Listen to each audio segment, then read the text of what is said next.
And they're not gonna stop us, but it is what it is. We good?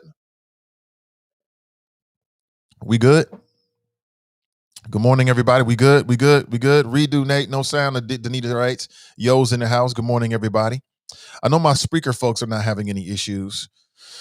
But give me a thumbs up, making sure that everybody can hear the show and we are good this morning.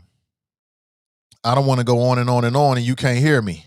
That don't make no damn sense. We good? We good. And again, folks, I don't know what the hell it is. I got all new everything. All new everything. One day I'll do like a studio tour and let you see what I'm looking at. Everything is new. Everything is state of the art. So I'm not sure what it is, man. I'm gonna blame it on Facebook. But let me talk about D Wade a little bit here. Let's get into D Wade.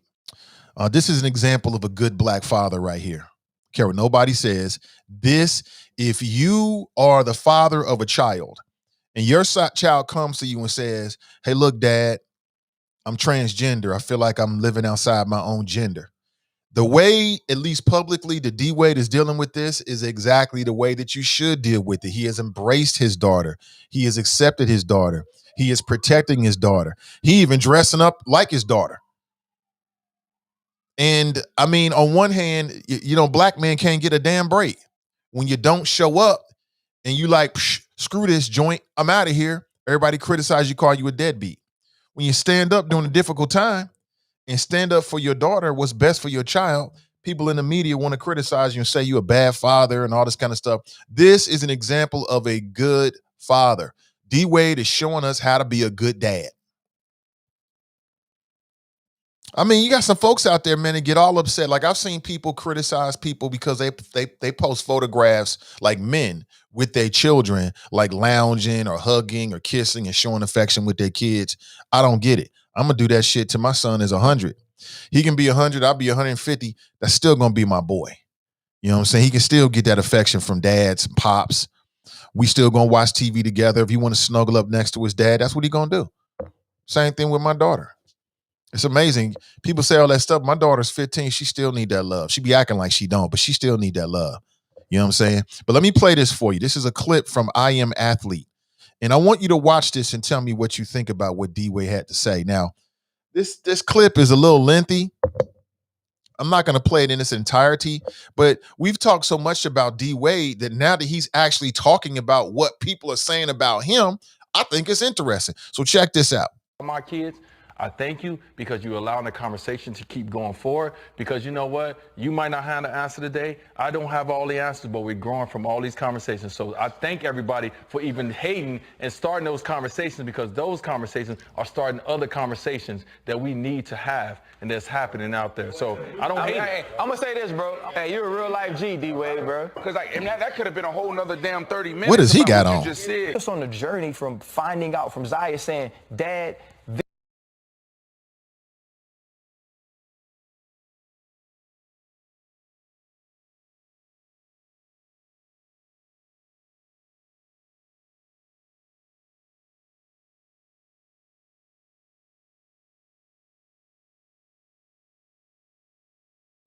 Dude was that satin, y'all? Is that silk? What is that? Y'all like that? That's kind of dope. This is who I am, to seeing D Wade on talk shows, D Wade being a champion for not only for his daughter, right, but for anybody who looks at Zaya and says, you know what, that's what I hope to have. Growing up in the city of Chicago, in the hood, you're told that boys do this. Right.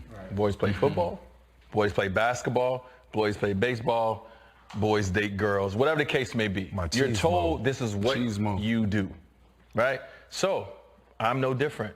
I'm raised that way. I'm in the locker room. I say all the things that everyone is saying. I'm not sitting up here like I have never done or said anything, right, when it comes against the opposite sex, because I was ignorant. I didn't understand. Right.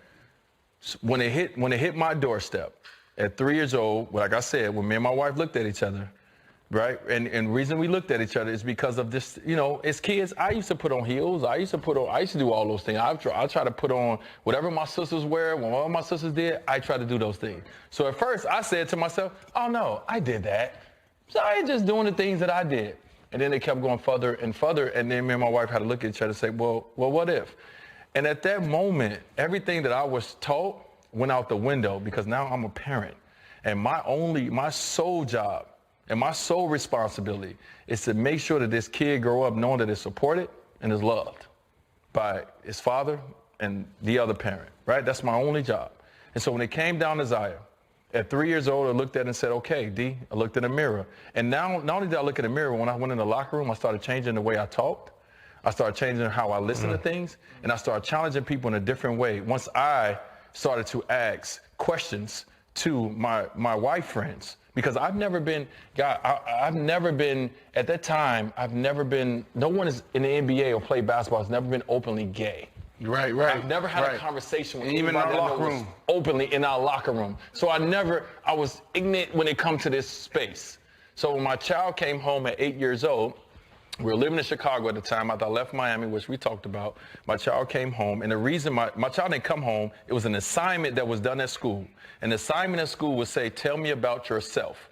And this was the time where Zaya took the time to say, I'm black, I'm this, and I'm gay. At the time, Zaya said, I am gay.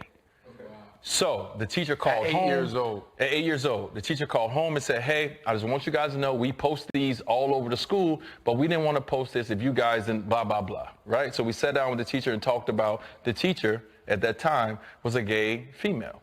Okay. Gave Zion the confidence That's a blessing. to be able to say those words. So when we sat down and I was in the room across the way, I prepared myself for 5 years for that moment, not knowing what I was going to do or say. When Zaya sat down with me and was across the way, just like me and you are right now, Ryan, I'm looking at my child. I don't care about anything else. I'm looking at my child, and I'm looking at my responsibilities. I'm looking at a child that's crying, that's afraid to tell their father. Wow. That they're different than what you probably thought I was, Dad. I don't want to play basketball. I'm not a boy. I feel that I am X, Y, and Z, right? I'm looking at my child scared to tell me. And I feel like I am pretty open at this time. Right. I realized that I needed to do better and I needed to do more and I needed to educate myself. And so what I did is I picked up the phone, I researched as much as I can because I needed to understand. I sat down with my child and Well, I mean, I'm not detecting no problem so far. I mean, like I said, what I want people to do is I want you to put yourself in that scenario and ask yourself, what would you do? I mean, think about how difficult that had to be for D-Wade's son to come out and tell him. I mean, yeah, he was young at the time, but here your father is like this NBA superhero, like the living embodiment of machismo, right? D-Wade was no slouch out there. He wasn't no simp at all. You catch your elbow and he'll dunk on you. Flash, multiple rings, one of the best shooting guards in NBA history. Out there ooping on cats, left hand, right hand, whatever it takes. Out there competing with the best basketball athletes on the planet and coming out on top, one of the best of the best. And your son sits you down and tell you that not only do I not want to play basketball, Dad, I don't even feel like I'm a boy. That's got to hit like a ton of bricks, fam.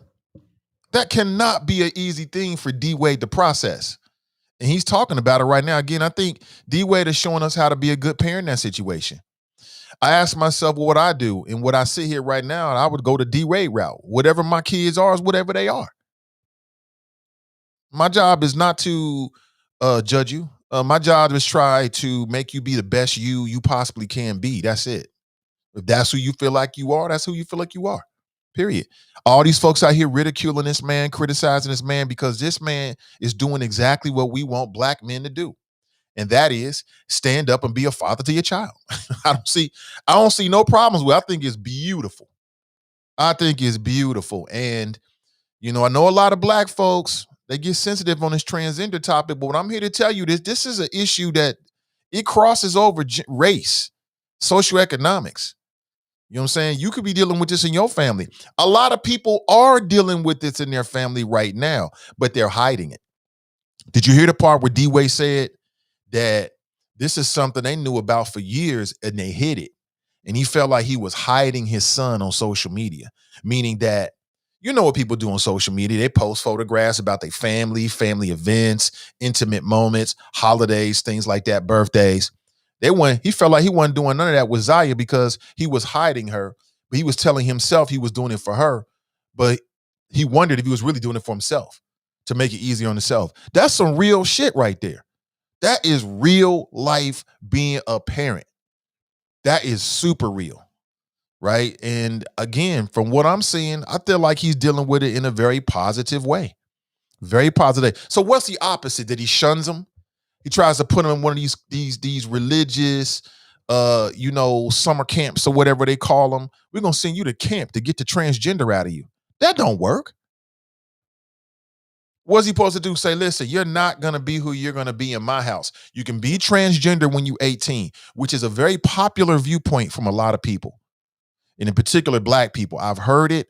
I get it. I grew up old school where I lived in my parents' home and they let me know it. I get it. But realistically, what would you do in a situation like that? You really going to turn your back on your child?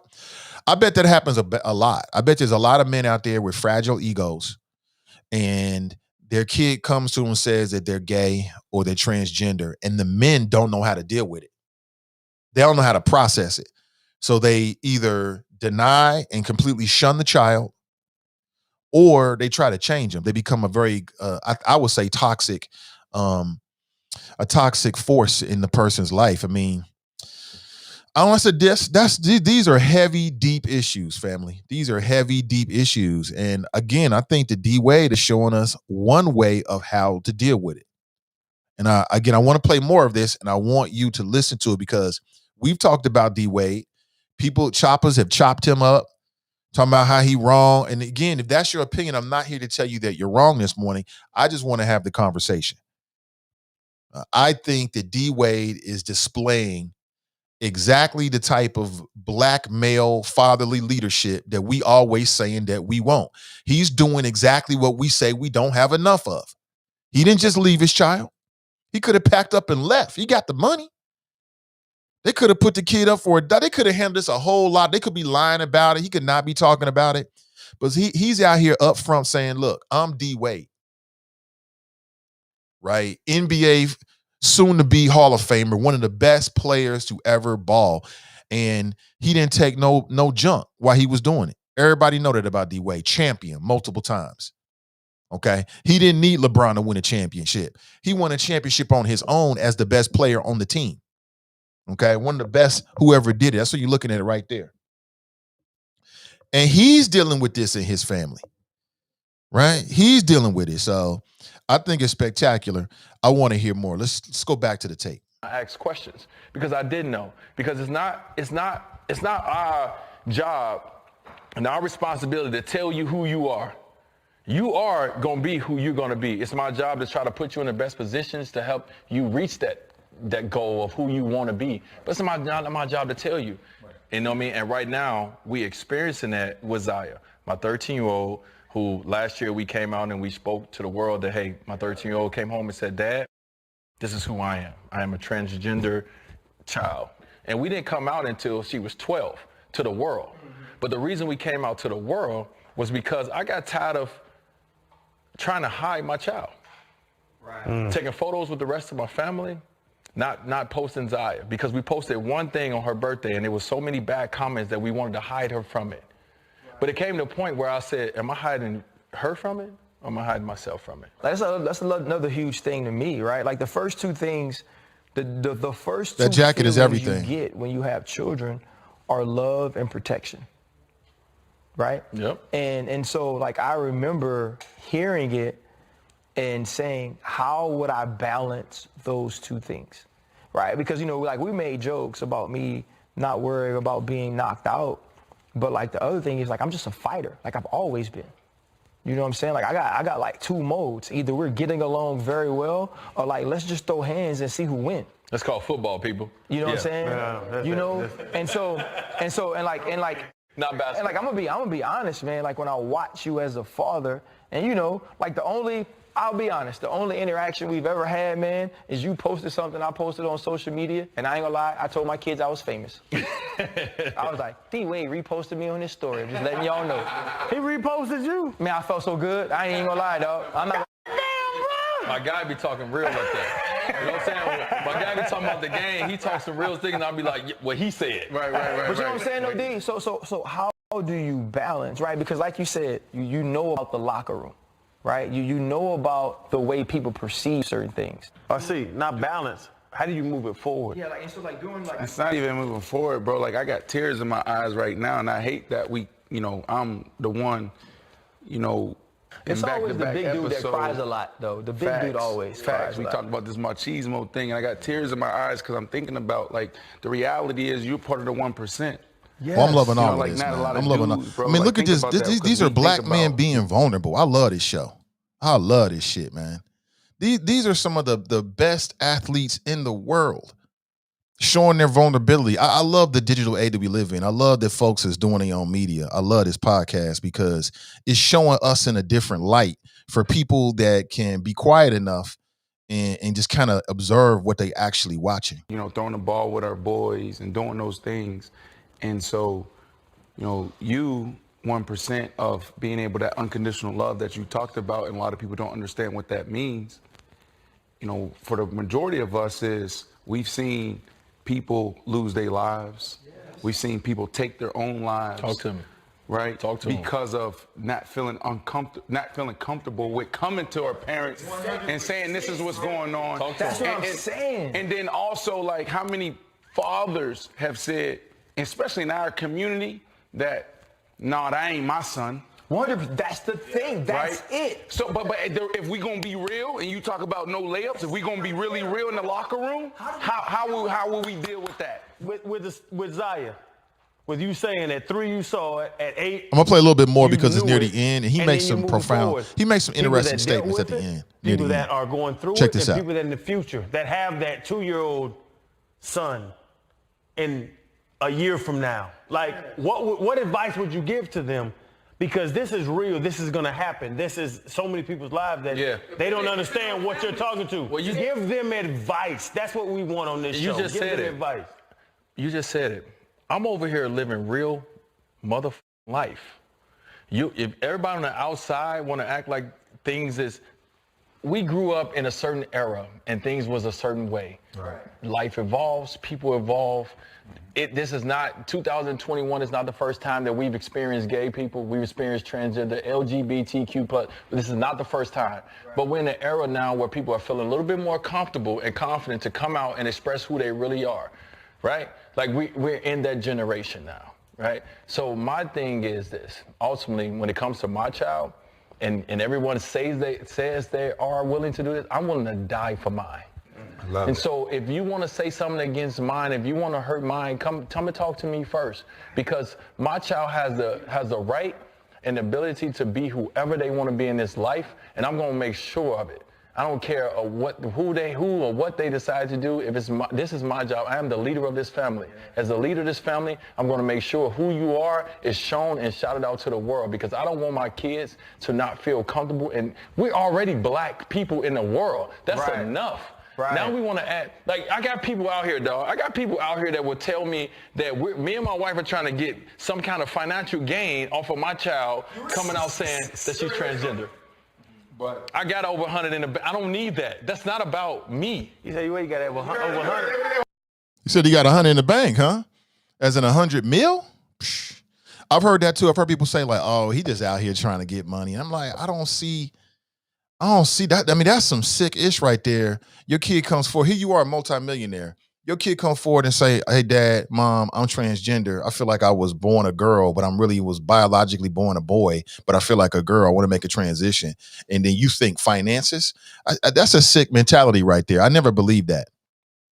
So there it is from D Wade himself. Number one, to all you haters out there, he says thank you because you keeping the conversation going. And I think the conversation about this is healthy, especially for all of us, including the black family. It's healthy for us because this is something we may have to deal with. People are dealing with this right now. This is not going away. It don't matter what kind of man you are. It don't matter how much money you have. It don't matter what kind of life you led. You don't know what your kids are going to end up being. And then how you deal with it is going to have an impact on how they look at themselves for the rest of their life. I hear people saying things like, "Not in my house." I mean, I hear you. I hear that. I can't say I didn't grow up that way, but the process of enforcing that, if your child comes to you and says, look, mom, dad, I feel like I'm transgender, I want to make a change. You tell them, okay, well, do that when you're 18 and they 11, they 12. Those next 7-6 years, the process of you enforcing the sanctity of your home and your rules could be more detrimental than you allowing them to be whoever they want to be or they say they want to be. You know what I'm saying? I don't know. That's how I feel about it. I want to know what you think, though. Again, we've talked about this many times. I want to get your thoughts about it. Tanika writes, how do you know you're gay at 3? His son is a boy, right? Naisha writes, honestly, this is tough. It is tough. Like, if people are honest with themselves, this is very tough because you love your kids. I got a little boy 6 years old right now upstairs. I don't give a damn what he tell me. As long as he's not doing something that's illegal or self-destructive, I don't have a problem with it, which leads us to where a lot of people have problems with it, is because some parents will look at it and say that choice of a lifestyle is self-destructive. And so I can see there's some parents whose children might come to them and say, hey, listen, I feel like I'm gay. I feel like I'm living outside of my gender. I feel like I'm not who I really should be, right? I was born something different. I feel this way. And they don't want to deal with it, but it's like, how far do you really take that as a parent? You know what I'm saying? Naisha writes, however, I would never turn my back on my child. Right. That ain't happening. This is a real tough situation. Sheila writes, this is a tough situation, but I like to know what you would do. I like to know. I mean, you know, D-Wade's son came to him and said, I feel like I'm a girl. He admitted that at first he didn't want to post no pictures about her or anything like that because of what people were going to say, which I think can become a problem because we live in an age now where families are posting family night photographs and all these images and stuff like that. So it's like, you know, if you're a child and you start to notice that your parents are posting photographs of everybody else and not you, that could be devastating to a kid. As a parent, I'd much rather the whole world turn against me rather than my kids, right? I know you feel the same way. You're going to choose your kids over any other persons in this world. The whole world can burn as long as your kid's okay, right? I feel the same way. I get it. But that's a real tough situation. I want to nominate, can I get it here? I want to nominate D-Wade for Father of the Year. I know it's early, but, you know, this is a sensitive topic, but I feel like he is demonstrating Black love. This is an example of Black love, whether people want to process that way or not. I love my child, male or female, and that's what I'm going to do. You know what I'm saying? I even seen images of D-Wade dressed up in like what appeared to be like dresses and skirts or whatever. I don't know if it was Halloween or he was just doing something to make his child feel better, but I would do that for my child. I don't give a damn what nobody think about it either, because I would do it for them over anybody else. So if I had to walk around, I don't know what the circumstances might be, but I'm open. That's what I'm going to do. And I'm not going to give a damn what nobody thinks about it. And I'm sure you would do the same thing, right? And again, I'm not trying to shame anybody that has a different opinion. If you have a different opinion, that opinion is valid on this show. I would love to hear it. You might say, nah, y'all wrong. I ain't with that ish. Okay, great. I just want to hear your opinion about it. Thank you, Iris. How you doing? Danita, thank you. Thank you, Cinnamon. What's up, yo? What's up? What's up, Deborah? What's up, Jerome? What up, Brian? What's up, Anthony? What's up, Crutha? What's up, Greater Cincinnati Choral Union? Good morning. Nate, I told you, yes. Dunn told it. It's the Ginger Sisters. Ha ha. Yeah, it's the Ginger Sisters. It's Melanie Bates and Bessie Sunderman. Could be. Kelly writes, good morning. Brian writes, good morning. Carmelita writes, D-Wade is showing as a great father. Yes, he is. Joe writes, morning, Nate and the Choppers. Anthony writes, don't know about the dressing up part, but I'm down with the supporting of my child. Regardless of what they go through in life, they always will be my children. Oh, absolutely. Yeah. You say you don't know about the dressing up part? That wouldn't be my favorite part. I'm just saying it depends on the circumstance, but I can't say myself saying no if I feel like it's going to do something that's going to be positive for my child. You know what I'm saying? And then you got people like Lil Boosie, and I get Lil Boosie and these other folks. And, you know, sometimes you got people like Lil Boosie, who was primarily an artist. But now, I don't know, you tell me, he might be more well-known as a influencer, as an internet social media commenter than his music. quite honestly, because he's on Vlad TV all the time. He was on Hot Boxing with Mike Tyson. He's on all these different really, really big podcasts. And so D-Wade was responding to him. And, it's just a difference. It sounds to me like a Lil Boosie was in that situation. He would have a toxic environment around his kid. I'm not going to let you and all this kind of stuff. I'm not going to let you be transgender. And I don't see how you stop it. I don't see how you stop it at all. What's up, Joe? Joe writes, morning, Nate and the Choppers. Good morning to you, Joe. As always, good to see you. Deshauna writes, good morning. Hey, good morning. Nats in the house writes, good morning, Facebook. Tiff writes, that jacket is nice. Oh, yeah, he was nice and he looked nice in it. Ryan Clark is the brother's name. Yeah, he's sharp. I liked him as a player, even though he was with the Steelers and he was a good baller. And then as a commentator, I think he's pretty good at too. I like his commentary. Robert writes, satin raspberry jacket. Okay, Robert. That's the satin joint. Okay. Cinnamon writes, Ryan Clark, always sharp. Yes. Tanika writes, his son is a boy. God bless. I feel you. Tanika. You're right. His son is born by. See, I think the transgender issue is complicated. For me, we all Americans, we all get the same access to the American dream. I ain't with no discrimination for anybody under no circumstances. Okay. Not based upon something that's like gender or something like that. Like some people try to stretch the definition of discrimination to include pedophiles. Like, yeah, I discriminate against pedophiles, but those people are just playing semantics with themselves. The reality is discrimination, I ain't with it against anybody. Transgenders, the door, I don't give a damn if you're transgender. Can you do the job? That's the only thing that matters to me, right? However, you can't replace a biologically born man and you can't replace a biologically born woman. Okay, those are two separate issues. This need to be said that. Janine writes, good morning, Nathan and the Choppers. Kamikia writes, preach D-Wade. Danita writes, I truly believe that mothers are impatient, but in a child's life, the role the father plays is invaluable. Fathers, if you don't show your kids love, they will look for it from people who don't really give a damn about them.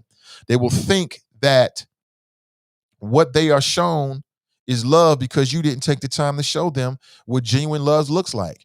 This goes for both sons and daughters. Love them all above. Oh, it definitely is. It definitely is. Seeing the way that my children react to me and my wife, both roles are critical. A man could never take the place of a woman, and a woman could never take the place of a man. You got some single mothers out there like, I'm your mother and your father. No, you're not. You could never be. You're just a single mom.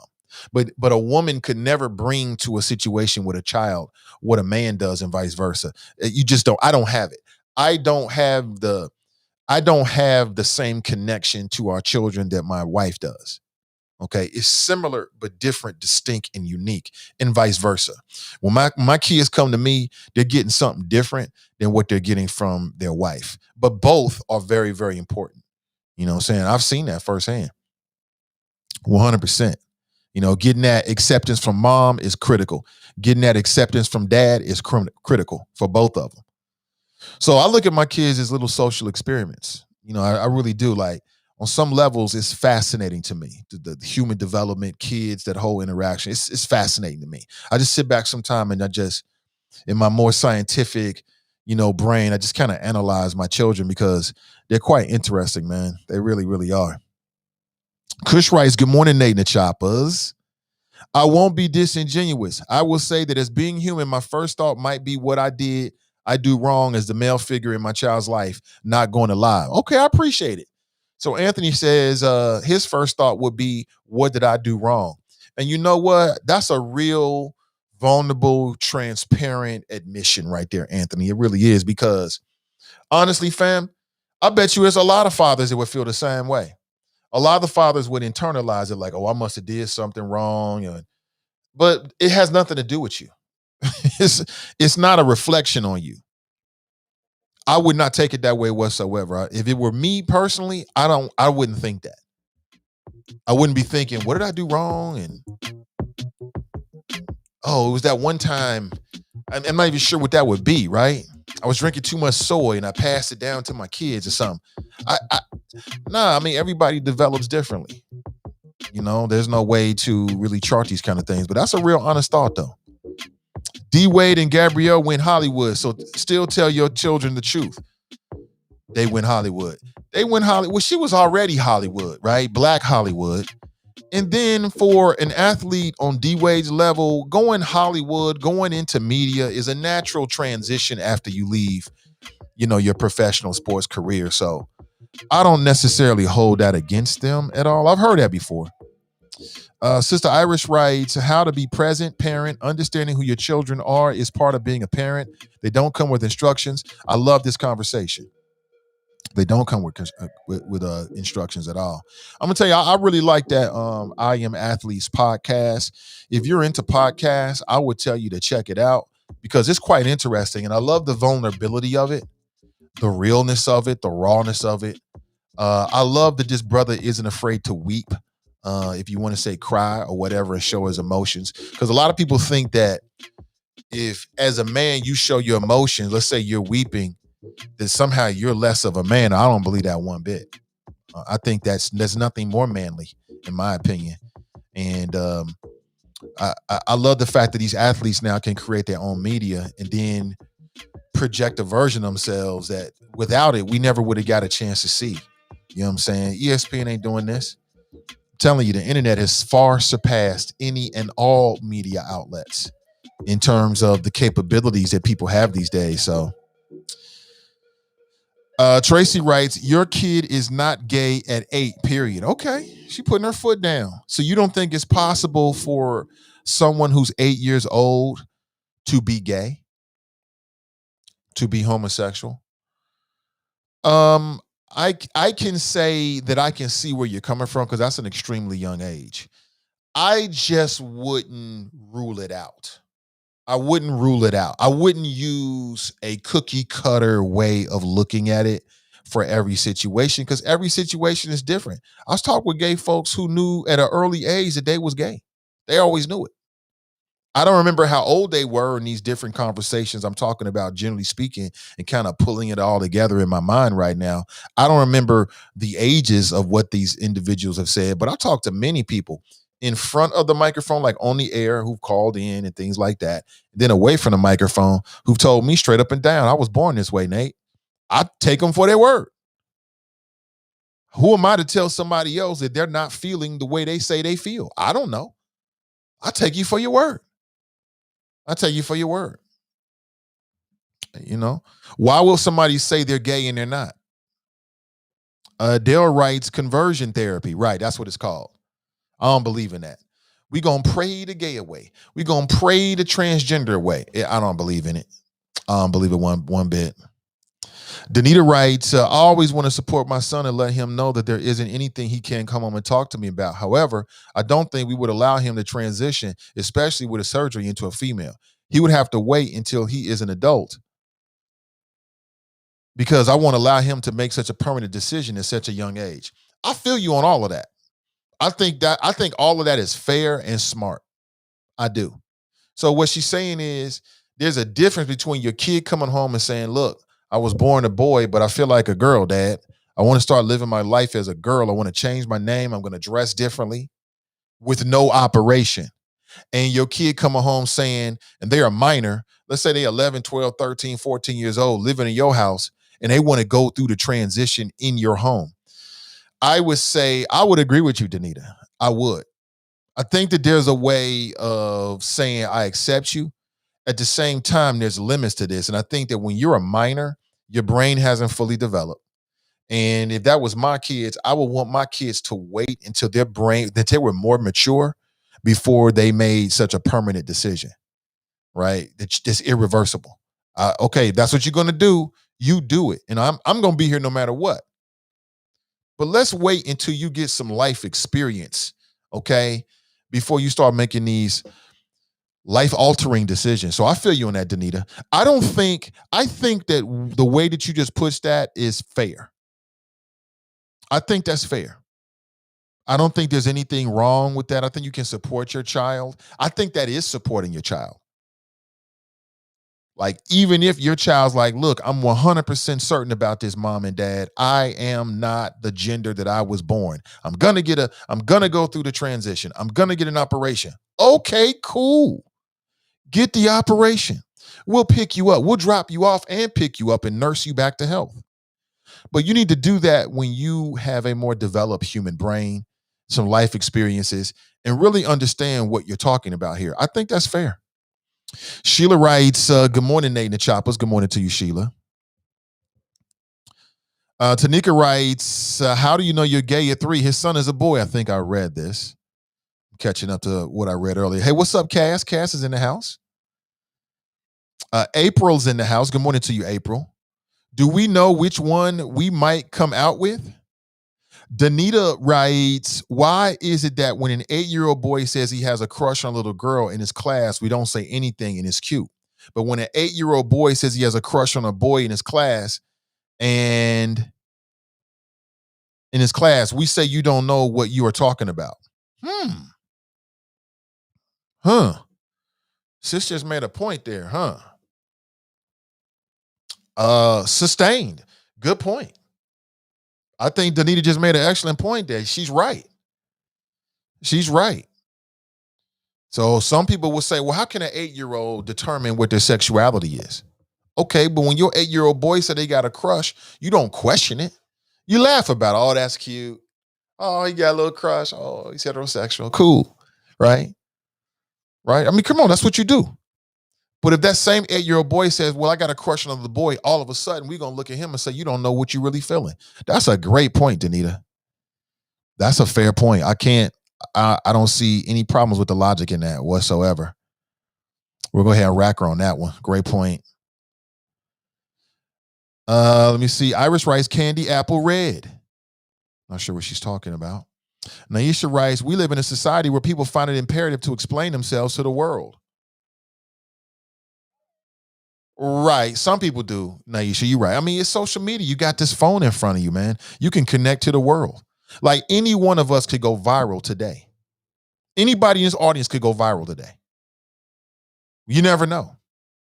You could post something today that sparks a flame, hits a nerve, and now it's viral. Now it goes viral. Just saying. Naisha writes, gosh, not only that jacket, but he is fine too. Okay, Ryan Clark. The brother does look good in that jacket. So, and again, like I said, he's a very smart, intelligent brother. I enjoyed, as much as I watched him when he played football, and I enjoy his commentary. I enjoy his commentary a whole lot. I think he's really good at it. Multi-talented brother right there.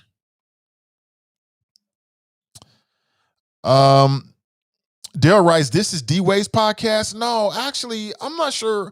I think it's a brother named Brian. He is now one of the hosts on First Things First. Chris Carter left. So now when he left, and he was a motherfucker, boy, he was highly entertaining. He used to scare the bejesus out of the rest of the host. But anyway, when he left, they went to more of an ensemble. So now it's like 4 or 5 people every single morning on First Things First. And this brother came on. He was a wide receiver. Hold on, let me see if I can put his image on there. And I'll tell you whose podcast, who I think is behind it. It's the brother with the dreads. That's Ryan Clark right there. Let me see. That's the brother with the locks. Wazaya. Let me see if I can find him. I don't think I can find him. I'm looking for that. That's the brother right there. That's the brother who I think is his podcast. I can't remember. It's Brian something. He was a good ball player. And I enjoy his commentary as well. I think he's multi-talented. It's him and about 3 or 4 other former NFL players.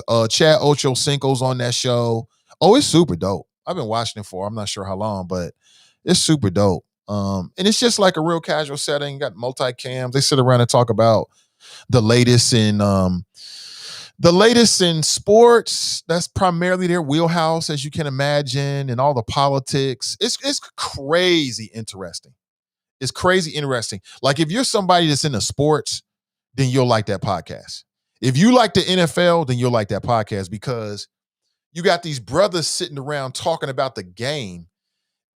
And it's just brothers sitting around in the way brothers do it. And I just feel like it's intelligent and it's sharp. And I like the way that it's shot. And it's pretty dope. You should check it out. I don't know when it comes on. I just know it comes across my YouTube radar screen from time to time, and I check it out. So, good morning to you. Naisha writes, love covers a multitude of faults. Yes, it does. Iris writes, protect your children. This world is cruel. Yes, it is. Tiff writes, the regulars are Crowder, Taylor, Ocho Cinco. Yeah, Ocho Cinco is hilarious, man. He's always good in front of a camera. And I think it's a good ensemble. I think all the brothers together, man, they had a Cam Newton on there most recently. They talked to all the big stars because they're cool with them. These are like their friends. They're all colleagues. They all boys, right? And so they'll come on there and just talk about their own personal experiences, what they, a lot of stuff is really interesting, just giving you the behind the scenes on that whole professional athletes world. But it's self-deprecating. They rib one another, right? It's a lot of fun. I like it. So I think you probably might too, or you might too. Jerica writes, okay, what's up, Jerica? Good morning to you, sis. Good to see you. Cass writes, to Tracy and Danita facts. So what did Tracy and Danita say? Let me go back here. What did they say? Cass writes to Tanika, we have all known little kids that might be more feminine or little girls that are more tomboys at a young age. So when they come out later, you're not surprised. People focus so much on the sexual part. People focus so much on the sexual part of homosexuality that they forget it's just about sex. These kids know they feel different. Why do we assume they don't? You're right. People get, when it comes to homosexuality, it's the sex that people really get focused on, because as I've told people, you can be a homosexual and never have sex. Believe it or not, just like you can be heterosexual and never have sex. You have plenty of women and people in general that, go through these abstinence periods, right? I'm not having sex right now, but they're still heterosexual. They're still whatever, the same sexuality. They just aren't practicing it. So people don't think that people who are gay can actually be in love, which I think is absolutely ridiculous, quite honestly. They get so caught up on the sex part, like, oh, you just like having gay sex. It's like, no, the gay sex is a manifestation of the love that I have for someone who's my same gender. It's all about love at the end of the day for me. That's how I look at it, but we might look at it differently. Let me see. Asha writes, any of this change your views on trans bathrooms? Oh, straight to it, huh, Asha? No, it doesn't change my view on trans bathrooms. It doesn't. Brian writes, never did any of those as a kid, but to each their own. You never dressed up in your mom's shirt, your mom's stuff. I want to say that I think that I did.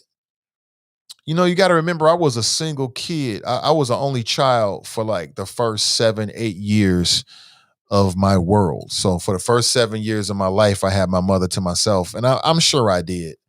Had no idea what I was doing. It was just something to play. But, I've never had those feelings. You know what I'm saying? Let me see. Sheila writes, I would have to support my child 100%. Andriel writes, here, thank you so much. Asha writes, deaf black love, almost definitely. Anthony writes, here, thank you so much. So now we got 2 nominations to nominate, 2 here's on the nomination of D Wade for Black Father of the Year. Now it's earlier in the year, it's only the 3rd month, it's only March. It's really early. We might see some other front runners, but right now I'm nominating D Wade for Black Father of the Year for his maturity, his love, his maturity that he's showing, and he's showing us how to do this, right? If we're in that situation, he's showing you how to deal with it. Don't worry. If that was me, if I have any so-called friends that got a problem with it, then we're not really friends. That's how I would look at it. I'm not going to sweat losing an adult relationship that doesn't really mean anything to me, doesn't really have a positive impact in my life over my kid. And I don't think there's any parent out there that disagrees with that. Robert writes, I wonder what happened when Drop told his parents he's trans MAGA. You are hilarious for that one, man. Trans MAGA? I don't even know what that is, family. Trans MAGA. Oh, dear Lord. Listen, before we go any further in the show, I want to remind you that today's show is being brought to you by the good folks over at Focus 2021 series. Brand new series, inspirational, aspirational. I think you get a lot from it. You can download the free 142-page ebook this morning. There's a link in today's description from my folks on YouTube and also on Facebook. To my audio folks that might be on Spreaker, or you may be on TuneIn, or you're checking out the audio podcast afterward, just go over to renewcommunitychurch.org. That's RENEW communitychurch.org, and download the free 142-page ebook and sign up for 30 minutes of professional coaching with Charlie Winburn himself. All right. It's all available for you this morning. If you're interested, go ahead and you can download the ebook whenever. You can download that now, or you can download it later today. But in terms of the coaching, I want to make sure that my listeners get out ahead of it. I want you to be first in line. Space is limited in terms of, I want you to sign up and get your coaching and get it in a short amount of time. Okay. Because you can imagine 30 minutes and, 50 people. I mean, you can imagine that can fill up real quickly. So if you're interested, if you feel like this is something you might want to check out, feel free to do so. It's an open invitation to you, the Nathan Ivey Show listeners, to all the choppers, and download the free ebook today. All right. Good morning to you. And then Charlie Winburn is going to come on real soon, and he's going to talk more about the Focus 2021 series. And if you've got any questions on that particular show, we'll probably spend like 30, maybe 40 minutes and just kind of spend a segment with him on that particular topic. And I hope you get something out of it. Good morning to you. T. Lawrence Graxton writes, alt middle, hashtag I believe in science. Brian writes, I support Junior with whatever he decides to have passion for. Oh, see, that's a good father right there. Absolutely. That's my job. My job is to push him to be the best he can be, the absolute best. And that means not just pushing him, but demonstrating it. Because you can't just tell kids stuff. You got to actually live it. And if you don't, they're going to look at you like you crazy. Let's go to the phones. Hey, good morning. Welcome to the show. Nate, it's Brother 252. How you doing, sir? Brother 252, man. I'm doing well. Welcome to the show, brother. Yeah, thank you, man. Thank you. Oh, man. I forgot to say a few words, man. I probably should have kept riding, but D Wade, Father of the Year, man. Oh boy. Sick stuff, man. Sick stuff. But I guess these are the times we're living in, man. These are really the times we're living in. One thing that's always missing from these conversations about these decisions that kids are making and these parents, you never get an understanding of how they raise their kids. So now that their kids, and for D Wade, this is the result of him letting his kids sleep over with Magic Johnson and Isaiah Thomas and all that sickness. D Wade essentially was never there. You look at the times that you're in with your kids, and I got to ask you, man, respectfully, how you need teach the people how you raise your kids now. I understand that your kids get to a certain age, they're going to be able to make a decision, but how are you bringing your kids about now? I had to take my kids out of the environment of a lot of my family members because I knew the direction that and the influence that some of my family members had, and it just wasn't. It wasn't what my kids was gonna. It wasn't gonna be productive to the young people that they are now, the young adults that they are now. And I think it's just confusing, man. It's just, not for me, But it's just confusing because if you go back to the beginning, what were you teaching your kids? You know, why do you even call your young man, your 6-year-old, why do you call him a son? Why don't you call him something crazy now? You know, why don't you dress him up some odd way? You know, something that you don't even teach. But to jump on the bandwagon, what these white folks have given us. My wife told me this morning, my wife told me, she did a shirt order for some friends that live in another county. And they said their daughter's not going back to public school. Some girl in the neighborhood in the 6th grade just told their daughter she's a pansexual. What the F is a pansexual? I mean, it's unfortunate. I don't know what a pansexual is, but how do you know that? How do you know that at 6th grade? So, you know, in our devotion at home, you know, I've been talking to my family and to my kids about, you know, we have to be careful to what we're subscribing to. We're subscribing to this. It's almost like just having a YouTube channel. You know, I might see a video that I like and I might, you know, subscribe to it.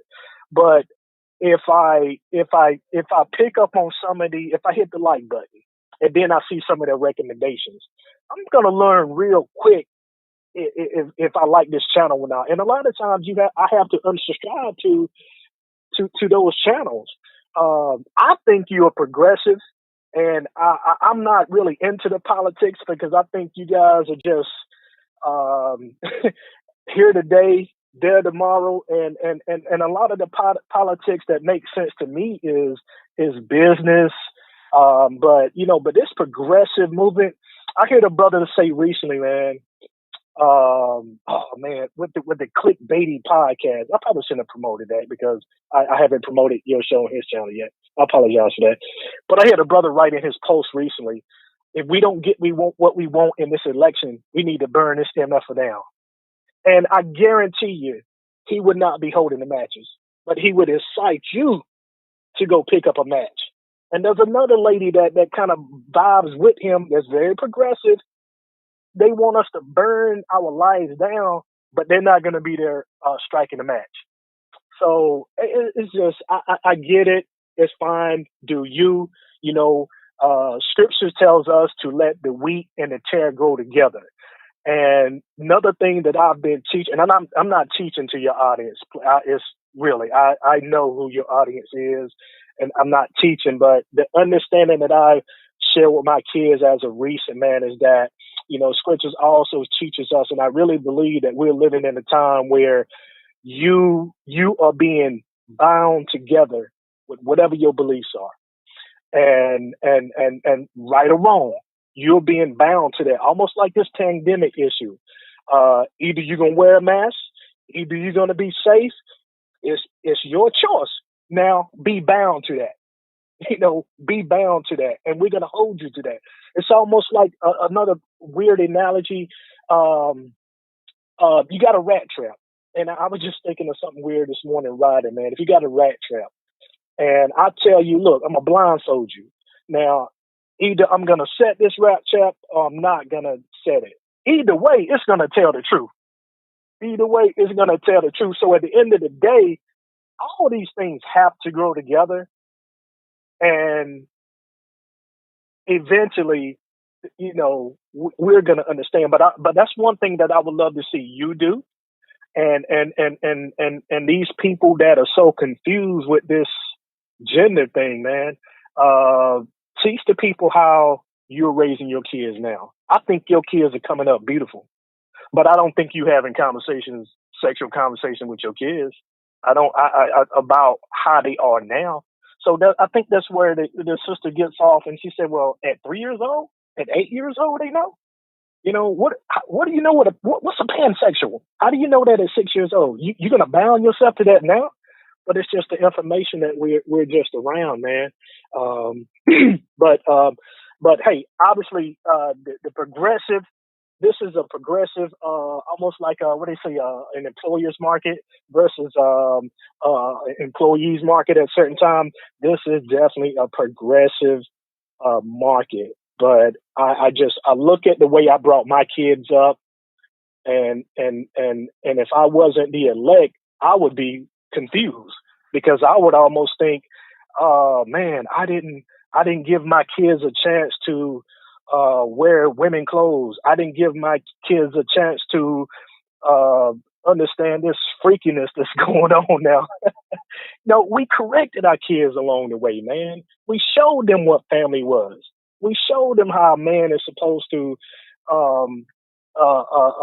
treat his wife, handle herself, and I tell my daughter, just getting ready to go to college, she's getting ready to graduate.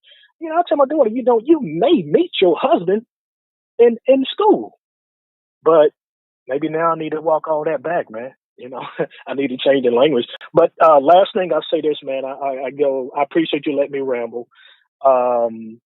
Is how soon will it be before it's illegal to say he or she, him or her, and and the whole English language etymology is wrong anyway. I get that, but what do we call ourselves then? Could you imagine the teaching that we're going to have that when I have grandkids, how they're instructing them in the future about what they are, how they are. And it's just very confusing, man, but I get it, bro. And Miss Iris, what was Miss Iris' comment? Do you remember that first comment she put up there? I don't remember. I think it was something like she liked the conversation, something like that. I think that was the first comment. Oh man, she said something else I kind of wanted to question. Like, oh, Miss Iris, kind of clarify that, Miss Iris. How to be a present parent, understanding who your child is part of being a parent. They don't come with instructions. I love this conversation.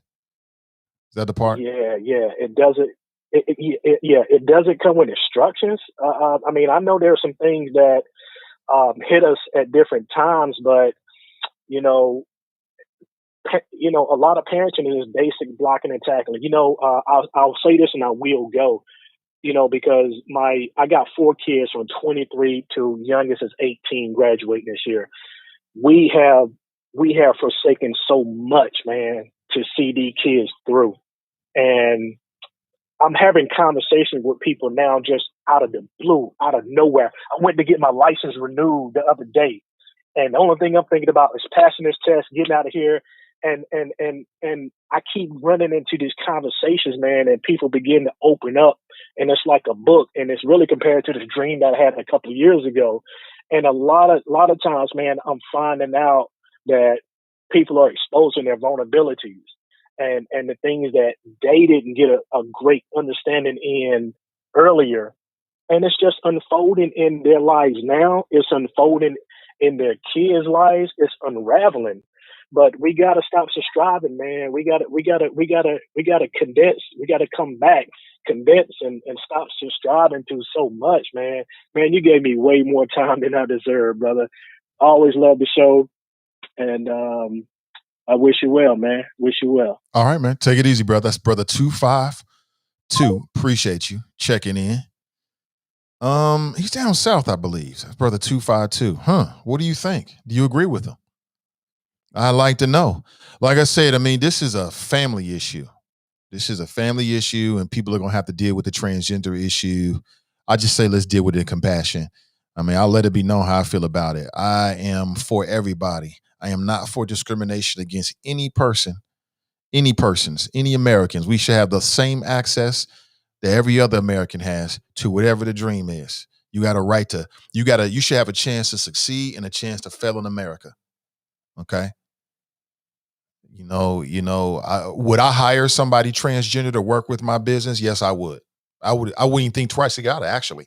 My only issue would be, are they competent in the job? You know what I'm saying? If you're comfortable being transgender and the fact that you're transgender is not an issue for you, it's not like something that's following you in a negative way and you super tight at what you do, come on in. Come on in. Got no problem with it whatsoever. If it was my son, then I'm going to roll with my son. Period. I'm going to stand with him until the day he dies. Period. Now, does that mean I'm going to allow him to get a gender change operation as a minor? I would not. I'll be honest with you. I would not allow my child to do that. As I sit here right now, but who knows what I would do in that situation? I don't know. But as I sit here right now, no, I support you. When you get 18, 19, or whenever you get the money up to get the operation, I will take you. I will nurse you back to health. I'm going to be the one that's going to sit there with you. You know what I'm saying? If I got to get some ice or whatever I got to go get your prescriptions, I'm going to do all that stuff. Okay? But you'll be grown then. You can make your own decisions. I feel the same way about my daughter. But see, my daughter already knows it. We've had these conversations with her. I don't give a damn what your sexuality is. As long as you know what your sexuality is. As long as it makes sense to you, cool.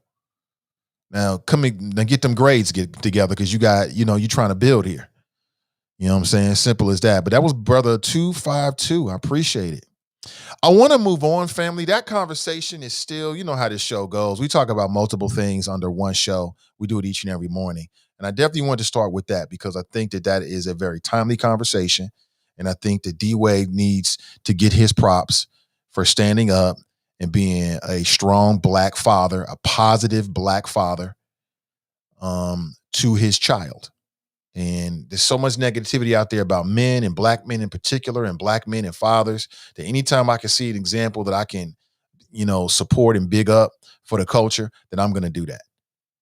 Okay. But so that conversation is there. If you want to add comment to it, I'm here to talk about it to the end of the show. There is some other things I want to bring up. I want to talk about a local story here. This is local to Cincinnati. This is what appears to be some good reporting by the Inquirer. They did an investigation into campaign cash. Check out this title, yo. Investigation, how campaign cash flowed to Cranley from Liberty and Elm Street project. From Liberty and Elm Street project. Now, you know me, man. I've dubbed that Elm Street project as the nightmare on Elm Street because it seems to have been a nightmare for members of city council. That Elm Street project has gotten members of city council hemmed the hell up. 2 members of council ain't even there anymore. They on suspension right now. And now the mayor is involved with this as well, but we already knew this. And it was reported locally that the former city manager wrote a memo to city council many years ago saying that he felt like there was just something shady going on in the relationship between the mayor, I believe this particular project, and in general developments in downtown Cincinnati. So nobody should be surprised by this. How campaign cash flowed to Cranley, that's John Cranley, the current mayor of Cincinnati, white male Democrat. He's actually going to be term limited out. Sidebar question to my Cincinnati peeps. If you had to grade the job that the current mayor of Cincinnati has done, he's got 2 terms as mayor. If you had to grade their job, right? You're grading him, and again, I'm not getting super scientific and super involved. So whatever the criteria is to you, then you use that to answer this question for me, fam. But what grade would you give to John Cranley? He's leaving office in what? 9 months? Well, no, actually probably be sworn in January. So he's leaving office in 11 months, something like that. Next January, I think it is, when the new mayor be sworn in. Elections in November, swearing in is in January, I believe. Correct me if I'm wrong on that, fam. But how would you grade? Would you give him an F, a D, a C, a B, or an A? And you can't use plus or minus. Okay, just tell me that. Just something real easy. I want you to be a part of this conversation. I'm going to read some of this to you. Dan Horn and Sharon Coolidge, 2 of our favorite Cincinnati Inquirer reporters. They are the reporters on this particular story. It's quite interesting. Let me see here. So as a part of this article, let me set this up. As a part of this article, the investigators, the Inquirer reporters talk with a man named Heekin, who, as I understand it, is a part of, he's a developer here in the city of Cincinnati, okay? So let me just jump right into it. His name is John Heekin. And So let me read this to you. While working on the Freeport Road project in Over the Rhine about 4 years ago, Cincinnati developer John Heekin met Mayor John Cranley for lunch.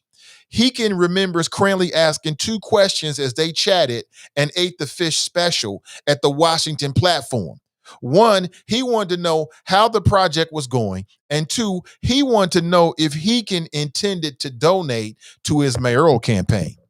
So the entire article is all about how John Cranley, the mayor, has taken campaign donations from developers, while these developers have development deals that are either before council or soon to be before council. Okay, it's very, very interesting. And so as I was reading it, and the way it was written, I think that they want you to think this way. But for me, when I read it, I'm thinking, so how is this any different than what PG Sittenfield did? How is this different than what happened with Jeff Pastor? Now, there are some differences. There's some big differences in that case. I mean, I think in the Pastor case, from what I can recall, it was very clear. It was a very clear quid pro quo. It was very clear. And from the documents that I can recall, I don't think anybody can argue against that. Okay, it was very, very clear. In the case of PG Sittenfield, it's not so clear, because from the documents I read, there seems to be a gray area in that case as it relates to Mr. Sittenfield, in a sense of like skirting that line between quid pro quo and then somebody just giving you a campaign donation. And to me, I feel like as I read this article, we got to stop playing games with ourselves. We got to stop playing games with ourselves.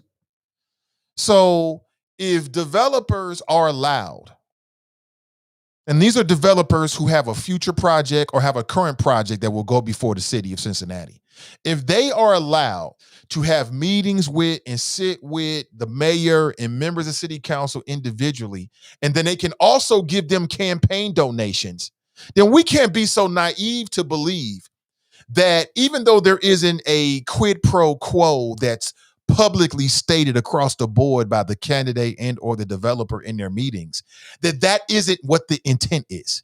Like the whole reason why these developers who may have development deals before the city, the whole reason why they want to give you campaign contributions is so you can think favorably about their project. And as I understand it, correct me if I'm wrong, family, because I don't want to give out any bad information.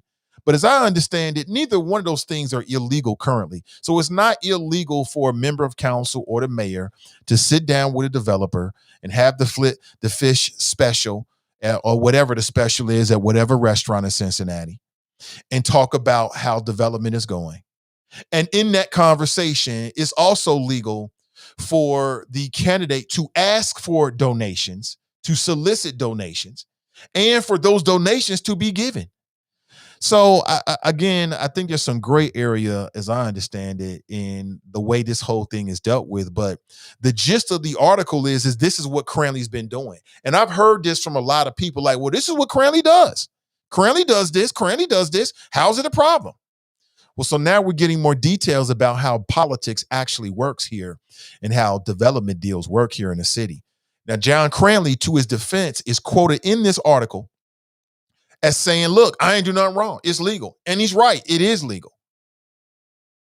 So if that's legal, then how is it what PG Sittenfield did illegal? And again, I'm not trying to make the argument for his defense in any way, shape, or form, but it's a great compare and contrast as we talk about what we want as constituents and what we expect, like what's proper, what's legal, what's improper.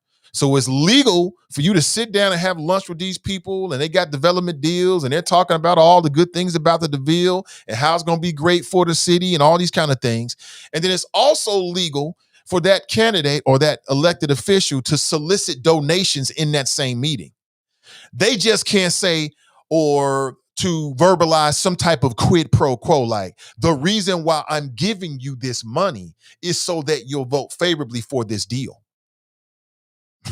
But that's the whole reason why they're giving you the money. They're not giving you the money because they like you. They're giving you the money for your donations because they're trying to curry favor with you. They're trying to let you know that they're on your side. They want to support you with the hope that you'll support them, right? I don't know. I mean, perhaps there are some things that need to be dealt with from a legal standpoint. Because, I mean, as I understand it, that's what elected officials do. They go out and they solicit campaign. They solicit donations from people.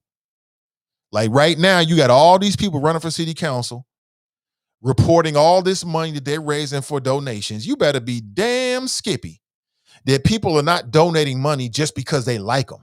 Now, some people are. Some people are. So that's why, and I brought this up before, and I'll bring it up to all the members of city council and all the mayoral candidates as well. And that is, do you support these ideas? Would you support a bill that would basically make it illegal for developers to contribute money when they have development deals in front of the city? Now, would that change anything? Of course it would. Now, think about this. Money buys you access, and access buys you influence. Like, how many people have ever had a meeting with a member of city council in which you were meeting with this member of city council on a development deal or some type of deal that ultimately was going to make you money? Right? Like, I'm sure people meet with city council members all the time on legislation, like ideas they think that would make Cincinnati better, but I'm talking about you're sitting down meeting with city council or the mayor on a deal that is designed to put money in your pocket. How many people have ever had that experience? Okay, I'm sure there's many people that can raise their hand and say, yeah, I got a bill, or I got something, I want a proclamation, or I want them to raise a flag. Yeah, I mean, I'm sure there's a lot of folks that sat down with city council to talk about legislation for the people. What I'm asking is, have you ever sat down with the mayor or a member of city council and had lunch with them with the express purposes of a deal that would put money in your pocket? Because that's what these developers are doing. And so, again, when you get a chance to sit down with somebody, even if it's for 30 minutes, look them in the eye, talk with them directly, you get a chance to influence them. It's not to say that the elected official is going to get up and say, hey, I'm going to do exactly what you suggested, but it does mean that you can bend their ear, that some of the things you say might stick and resonate, and you dropping off a check at the end of the dinner or the end of the lunch. Of course, they're going to remember you. Of course, they're going to favor you. Of course, you just drop $2,000 in for their campaign contributions. What are you talking about? Of course they are. So let's not act like there isn't some inherent influence with the way these things are set up here legally right now, because it absolutely is. More from this article, though. This is quite interesting.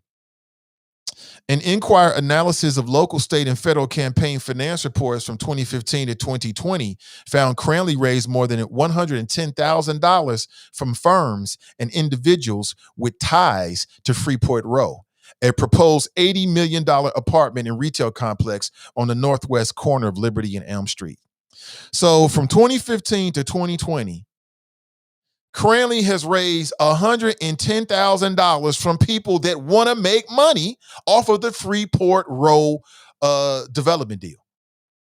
The money that they stand to make is way bigger than $110,000. Hell, they might make $110,000 a week. They might make $110,000 a month off of a deal like that. So to drop $110,000 to influence the mayor or member of city councils, that's part of the deal. That's nothing. I mean, just think about it, man. Let's say you got like a 60-unit, super fancy spot downtown. You know, average rent is $2,000 a pop, and you got 25 units. You got 30, 40 units. And you're getting $2,000 per unit for the rest of your life. Man, I drop $110,000 on that so quick. That's an easy decision. That's nothing compared to what we're going to make off of it. We're going to make big, big, big money. Somebody do the quick math, man. 30 units, $2,000 a pop. Now, of course, you got fees associated, with maintaining it and then maintaining the property and your taxes and all that kind of stuff. Yeah, but believe me, life is good. Life is good. So this is what's been going on here. And again, everything that Cranley's doing looks to be legal. I mean, any member of city council can do this. Members of city council can sit down and talk with people about deals and then also accept campaign donations from those people. It just can't be, anything that's verbalized as a quid pro quo, but it all seems to be the same thing to me. I don't see what the difference is when it all boils down to it, but let me see more here. Let me post a link and you can check it out for yourself because it's a very interesting article, man. It really puts Cranley on Front Street. I've heard people say that John Cranley is the next person that's going to be indicted by the feds. Now, I don't know if that's true or not. I'm just telling you what I've heard. But again, everything that I just mentioned is legal.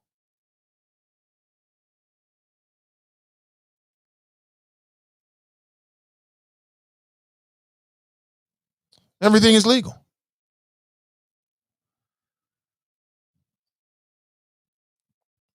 But what do you think? What do you think? What needs to change at City Hall? Is that the reason why we keep getting these lopsided development deals? And then I hear City Council asking for things, and I'm like, man, they should have been asked for this. Y'all just now asking for this? I mean, Tiff writes Brandon Marshall. That's right. That's right. It is his name. That's right. Latoya writes, okay, I'm not alone here. Braxton writes, Marshall almost lost his life to his wife, but that's another show for another day. Lost his wife to his wife? What happened? Nat writes, Brandon Marshall was a pretty good receiver. Yeah, I thought he was decent. I thought he was a good receiver. I thought he was better than decent. He was good. Jecker writes, the brother does look good in that jacket, Nate? Yeah, it was a nice jacket. I mean, I'll leave it up to the ladies to decide as to whether the brother in the jacket looks good. But the jacket itself, yeah, and he looked good in the jacket. I put it that way. He wore it well. Props to him for that. So Greg writes, should something like this be established nationwide? NY Racial Justice Commission. Hold on, let me look this up. Racial Justice Commission. Y'all know they coming for us, right? Let's just be honest here. New York City mayor launches commission to address systematic racism. I mean, my only thing about this with de Blasio is it seems like this is just me. This is the first time I'm seeing this, Greg, so I'm just spitballing here, but I'm suspicious of the timing of it. Now, maybe, this was something he was already working on and it just coming to the point where they're unveiling it. But de Blasio, I don't know. I'm not going to be maybe I'm being too cynical with it. So let me read more about it. New World Changing Racial Justice Commission. So what's this Racial Justice Commission supposed to do? It's 11-member commission. They're going to make recommendations. We got a Racial Justice Commission in Cincinnati. It's not called the Racial Justice Commission, but it's something to do with race that Cranley put together. Maybe I'm wrong about that. I thought he put together like a racial justice something, and we're going to look at something or something like that. I'll be honest with you. It looked real cool, but, we see these kind of things all the time in Cincinnati, and nothing really happens. Then when I talked to Damon Lynch, he didn't seem to – I mean, he was on the list. He's on the committee, but it didn't seem like it was something that he was real well-versed in. You know what I'm saying? Like they was kind of making it up as they went along. Let me see. De Blasio claims his new panel's work would be modeled in part on that of South Africa's post-apartheid Truth and Reconciliation Commission. We want to take from those international models and adapt them to reality here. Racism has been with us for 400 years, but it can be eradicated. The group will change the world. Okay. I like the idea of it. So, for instance, I like the idea of every city in America doing an investigation on the systematic decimation of the Black family and trying to arrive at a number in terms of the dollar amount of money that was stolen from the Black family. in these respective cities, so that we can set up the pathway for reparations, right? Because that's got to be a part of it. So, for instance, in Cincinnati, that would look like something like what does Cincinnati owe the black family? But we don't know that until we do some type of an investigation as to exactly what the overall financial impact of the black laws in Ohio and the effect of the black laws in Cincinnati, racism, Jim Crow. We don't know what that dollar amount is to the black folks that live in this region. We don't know. And I think it would be interesting to know. So I'm with it in that case.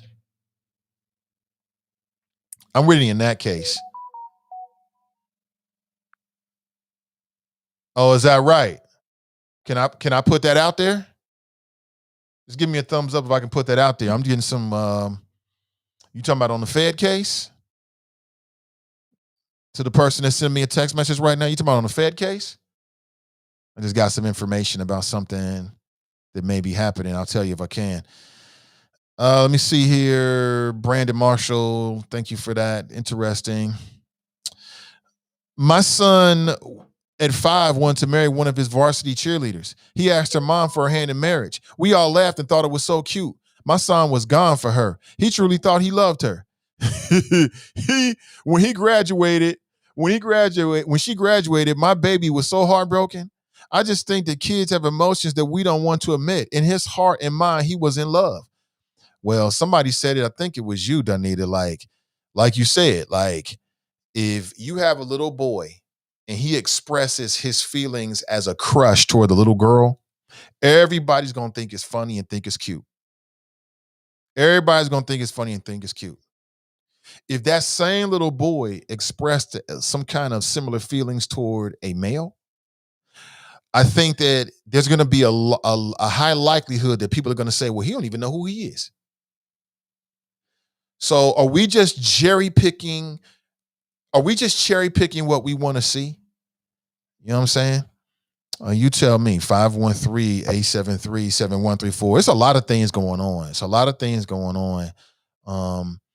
Sort of behind the scenes. I'll say it again. I'm working with a lot and very privileged, but let me put it that way, very privileged to be working with a lot of very, very talented, creative people, a lot of black, creative, talented people. And I just want to make sure that, if you're interested, and hopefully you are, that you know when and where and how to check out the various podcasts that we're doing. So we just did Midday Juice yesterday with Ask Ashley. She's a true professional. Midday Juice is always a lot of fun. She doesn't really get into the politics, so it's a departure from all of that. But she still talks about very serious relationship issues. It's a lot of fun. You can kind of be a fly on the wall. And sometimes you might think that the drama in your life is bad. Man, listen, it's people out there dealing with all kinds of issues. And it's very interesting that people will even send Ash emails and questions and open up like that. So it's very, very, very, very interesting and very, very different podcast. So check her out on Tuesdays and Thursdays at 1 p.m. We just kicked off a couple of brand new podcasts. I mean, one is the podcast with Tiffany Daniels. That was her last podcast with Adrienne Fraser Russ. And keep your eyes on the Community Connector podcast. I mean, Tiffany talks about wealth building. She talks about strategies to wealth build. She talks to, people who are entrepreneurs and successful, very successful in what we do and what she does. She talks to people who are very successful. Let me underscore that in what they do. And who better to take advice from than someone who's been very, very, very successful. So that's typically on Mondays about noon. Okay. I got you. So typically that's on Mondays. We just kicked off the Melanin Insights podcast. They did their very first live stream, and I thought it was strong. On Sunday at approximately 5:30 p.m. That's the time they're live streaming now. We'll see what happens. I'm not sure if that's going to change, but a little something different on a Sunday. Check out the ladies from Melanin Insights, and working on some new podcasts. There's some podcasts from folks here in the greater Cincinnati area that are well established. They've been doing podcasts for a while, and they're going to come under the CDM umbrella really, really soon. And we'll be promoting them, and they'll be on the platform. Looking forward to that. And then working on some other podcasts as well. even some people that you might remember from the past. They may have did some great media back in the past, coming back to do podcasts in the new era. So I'm looking forward to that as well. And I'm open. Like I said, if you're a creative person or a creator and you're thinking about doing a live stream or podcast, I'd love to hear it. And again, I want to unveil something new that I hope that the community can get into and get something out of really, really soon as well. So a little bit of an insights as to what's going on. And if you'd like to be a part of it in any way, you can always hit me with a direct message and I will respond. Man, I've been responding with people. I know some folks, maybe I miss you a little bit, but listen, I want to connect with you. Let's stay connected, most certainly. Let me see here. Where are we? Let me jump inside the chop shop this morning. Ashley writes, good morning, Nathan and the Choppers. Good morning to you. Sharp writes, good morning, Nathan and the Choppers. Ray writes, here. Brenda writes, happy Wednesday. The Politically Petty Show writes, morning, Nathan and the Choppers. Hashtag cardio is my new bae. Hashtag ready, steady, and petty.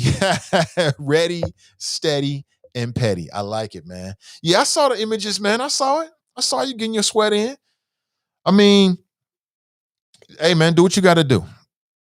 It's that time of the year. It's gonna be nice. We might get a chance to enjoy the summer. We didn't get a chance to really enjoy last summer because of COVID. People are gonna be fiending to get out and do things. So you want to look your best. You want to feel your best. I'll be exercising after the show today. Okay, I got to get it in early. I love to get it in early. So if you see a tall, relatively handsome black man out there walking the streets of Eaton Park, that will be me. That will be me. I'll be out there and get it in for about an hour. I got to get it in every day. I don't know. I got off my grind a little bit with all the super cold weather because I've developed this thing. I can get on the treadmill and do it. I can do my thing on the treadmill, but I like to walk in nature. I like to walk up and down the hills and be around the people and, be out in the fresh air. So that's my thing now. So with the super cold weather, it just messed up my flow. It messed up my flow a little bit. So I'm starting to get back into it here in the last couple of weeks. So, let me do what I do. Lawrence writes, D Wade is showing black fathers how to accommodate confused black boys. Hashtag alt middle. Whoa. Well, all children are confused. That's why they have parents. That's number one. All children are confused. They don't know it, but they are. They don't know a damn thing. What would they do without us? Good parents out there trying to guide them. They'd be effed up. But I hear what you're saying. So you think that okay, so what would you want D-Wade to do different, Braxton? Let me pose it that way. His son comes to him and says, Dad, I don't feel like I'm a boy. I feel like I'm a girl. I want to change my name to Zaya. This is who I feel.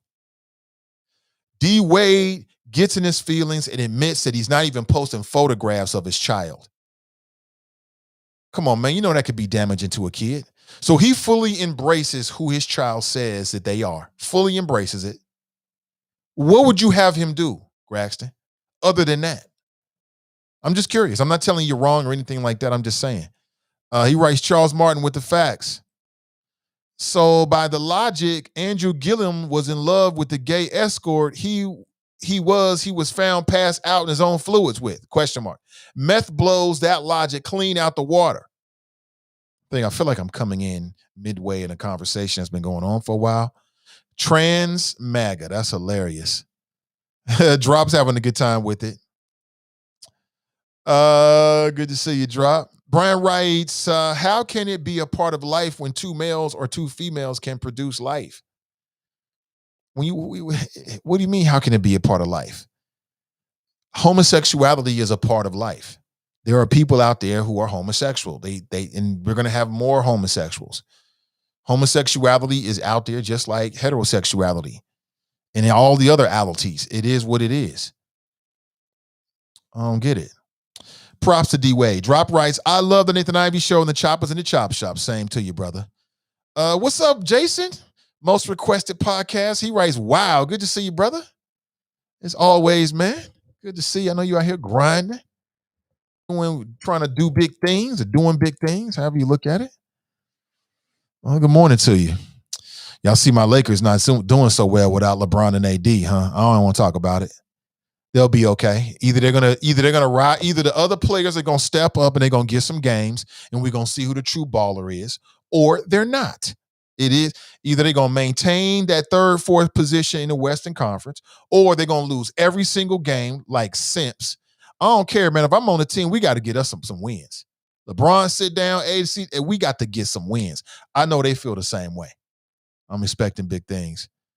Daryl writes, wow, why does it have to be something wrong with the parents?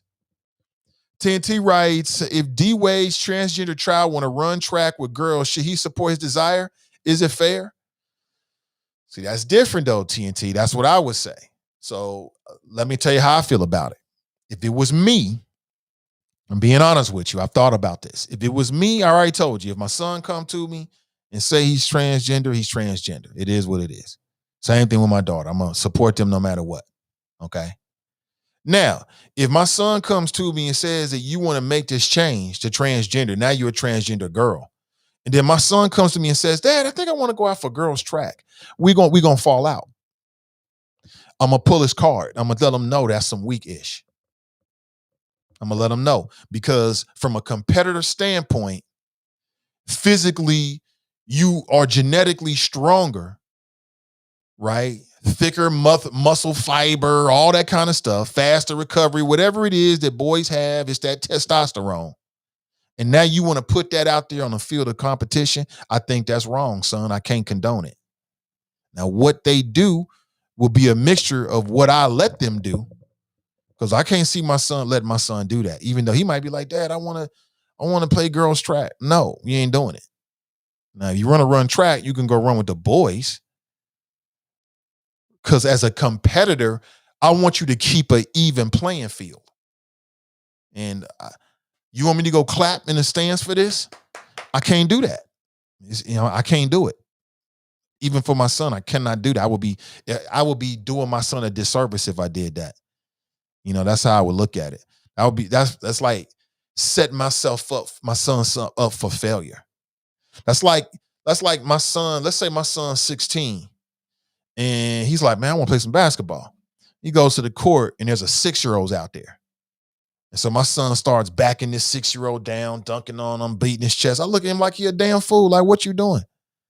You gonna take something out of that? No, that's against the spirit of competition. I ain't with it. So to me, I see those as two separate issues. If my kids say they transgender, you're transgender. That don't mean I'm gonna condone every decision you make. Now you want to get out there and compete with girls and you the only boy on the track field. Hell no. I won't be there. Your mama can go. I won't be there. I don't condone that. And I'm not signing no papers for you to do that. I'm not doing that. If you want to run track, you can run track with the boys. You can do that. But you're not about to go out there and break the game for these girls just because you feel some kind of way. I'm not going to let them do it. Charlie Winburn writes, good morning, wonderful people. Yeah, he said sometimes you got to stop people, even your people you love, you got to stop people from themselves. I just wouldn't let him do that. That'd be a bad look for you. It's like let's say you the state champion.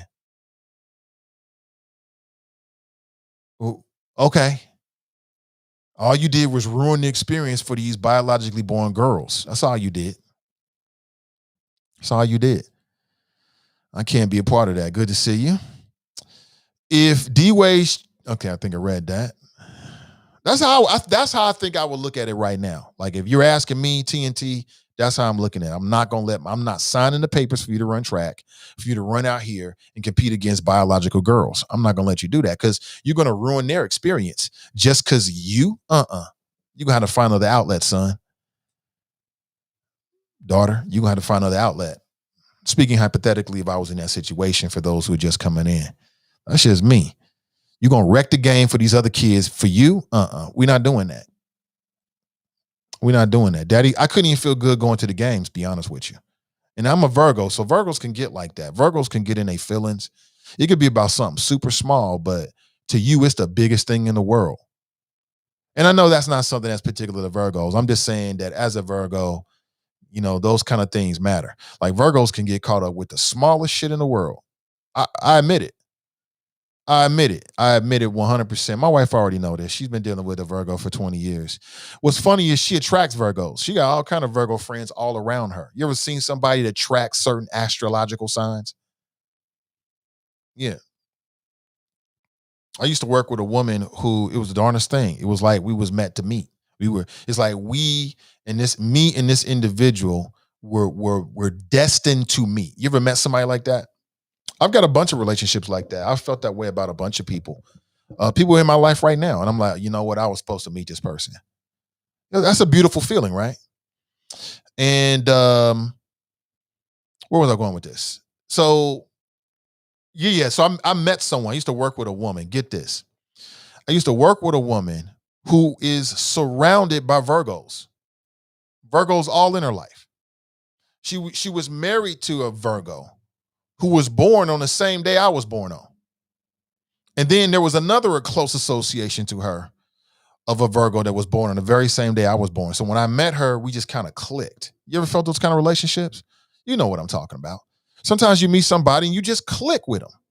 You know what I'm saying? You could just tell like, oh, this is somebody that I could connect with. And sometimes, it's a sexual connection. And sometimes it's just like, a close personal friendship connection. You know what I'm talking about? And sometimes it blurs the line, quite honestly.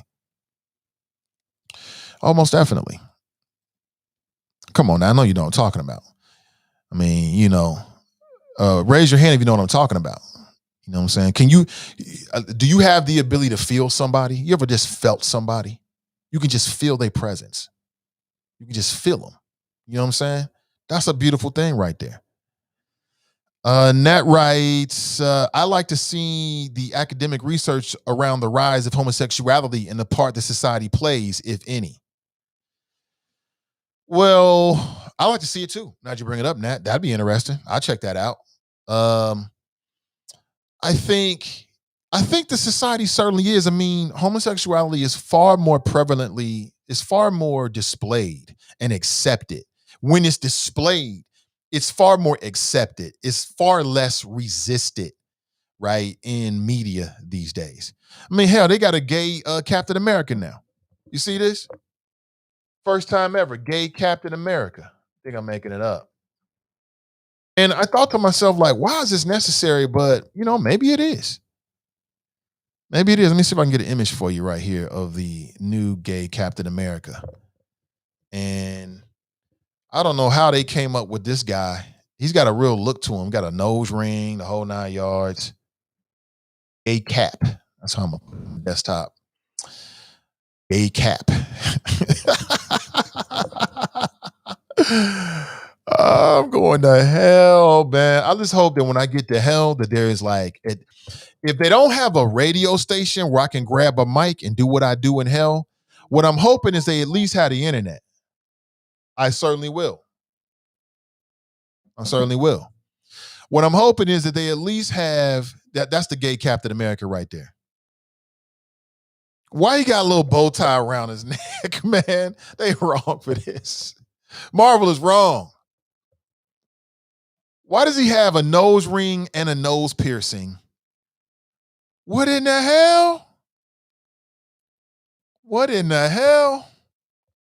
I mean, listen to me. I don't have a problem with it. It doesn't bother me one bit. And who knows? There might be some people out there. Because, homosexuality is so permissible for me right now. I give so little fucks about somebody's sexuality, quite honestly, that I forget that homosexuality is still a thing for other people. That's where I'm at with it. That shit don't mean nothing to me to the point where I forget that homophobia is a real thing for other people. I don't give a damn about somebody's sexuality. Why should I care about your sexuality and it makes you happy? If it makes you happy, you should do it. I don't give a damn. What I care about is how you treat me. How are you toward me and mine? You know what I'm saying? That's what I care about. And by mine, I mean the extension to the black family. If you're out here on some anti-black-ish, how are we going to be cool? How are we gonna be cool? Just like if you're homosexual, you might feel the same way in reverse. How can we be cool? You on some anti-homosexual ish? like I said, I got love for everybody, man. I see the value in everybody. We all got a role to play here. We're all here for a reason. God put us here for a reason. We just have to figure out what that is.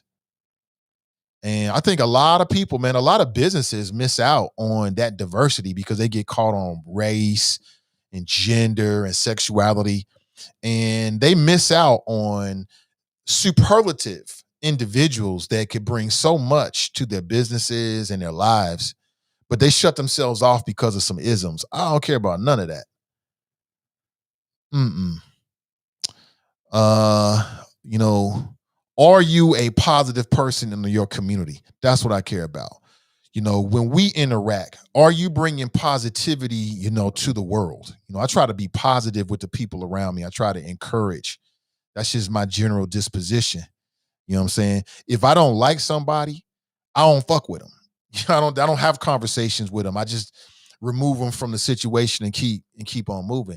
But to the people I'm around, I want to exude positivity and just I want to be that person that you know helps you take whatever you're doing to that next level, whatever that might be. You know what I'm saying? I just feel like we all have a gift.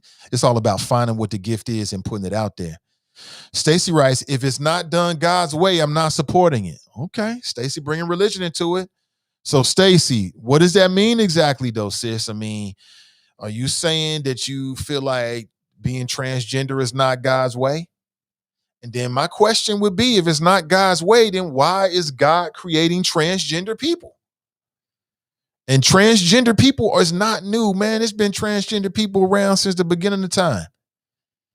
It's been people that felt like I was born one way or really another way since the beginning of time, man. This is not new. It's not new. It's more prevalent. It's more accepted. It's more projected, but it's not new. It's not new. Like I told you, one of the coolest motherfuckers I ever knew was transgender. And I had no idea. When I found out, I was bugged out. I felt a bunch of different ways when I found out. I was bugged out. First, I was surprised. Then I was sad for this individual because, you know, I know how cruel this world can be. And this person was so cool to me. So cool to me that it pained me that the world wouldn't accept her. And it was a bulldagger. So born a woman, living as a man. Her name was D. Coolest person I ever met to this day. I'm not saying I knew her like that, but whenever I came around her, she always gave me that charge. You know, it's people like that. It's people out there that just like Duracell batteries. You know what I'm saying? When you leave a presence and shit, you just feel like you got a glow about you. You know what I'm saying? Make you feel good. There's people like that. You know what I'm saying? This person was like that for me. Let's go back to the phones. Good morning. Welcome to the show. Good morning, Mr. Ivy. How you doing, sir? I'm doing excellent. Doing excellent. Drop. I thought I scared you off, man. Come on, Mr. Ivy. The Nathan Ivy show has evolved, sir. Okay? It is, you know my saying, it's not how you start, it's how you finish. Yeah. You know, so you are evolving. So what I used to have with this show 2 years ago, coming up on 2 years now, it's evolved into something else. You know, I'm still on season 1, but I'm up to episode 37, Mr. Ivy. I'm trying to learn how to be a podcaster. And right now, Mr. Ivy, I like your show so much, I go back and forth between Spreaker and YouTube because I just like your show. You're a great host, interesting topics. And I have nothing against you, Mr. Ivy. You know you still my boy. Okay. You know what? I think you put that beautifully, man. I understand everything evolves. You're right. Right. It's just the evolution of your relationship with the show. I love the way you put it. Exactly. But I'm not calling today to trigger anybody, but I just wanted to tell you this quick story. You know, I was born in 1960 and in Detroit, Michigan. And the topic of your show with D-Wade, shout out to D-Wade, shout out to the internet, shout out to the podcasting. It's a beautiful thing. But it made me think about, Mr. Ivy, back when I was a young man and I used to go visit my aunt in Detroit. She was obviously much older than me. And she had a neighbor that lived across the street. And we called him Uncle Freddie. But Uncle Freddie was either a drag queen or what they call now a transgender man. And Uncle Freddie would every now and then we would catch him in his makeup, like say the next morning, he was hanging out and he'd come over to my aunt's house. He still got some of his makeup on and stuff. But it wasn't about like you were saying earlier about the sexual part. But at an early age, I was exposed to it, but I didn't really know. And it was only when I would go visit my aunt that I would see Uncle Freddie. But right now, Mr. Ivy, like you said, I don't have no problem now with people and their sexuality. It is the evolution of the American culture and the Black culture and the economic status that a lot of Black people have achieved now. And Black people are just in different places than they were back then. But still to this day, Mr. Ivy, the one thing that I hate about watching some of the shows on TV is when they show two men kissing.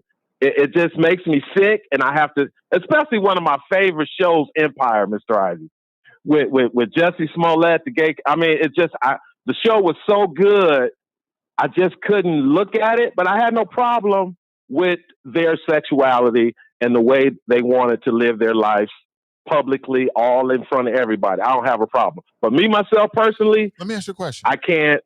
Yes, sir. Let me ask you a quick question. So what would you say to somebody who said that they had the very same reaction between, let's say, an interracial couple kissing? Let's say there was a white man and he said, look, I got no problem with Black folks, but he described it the same way you did about two men kissing. He had the same reaction and description about a Black person and a white person kissing. How would you view that man? Would you say that they're a racist? Would you say that it was impossible for them to separate the two? How would you look at that? I'm just curious. It's funny you say that, Mr. Ivy, but I did have conversations like that when I was in the military with white guys that I had never been exposed to coming from Detroit.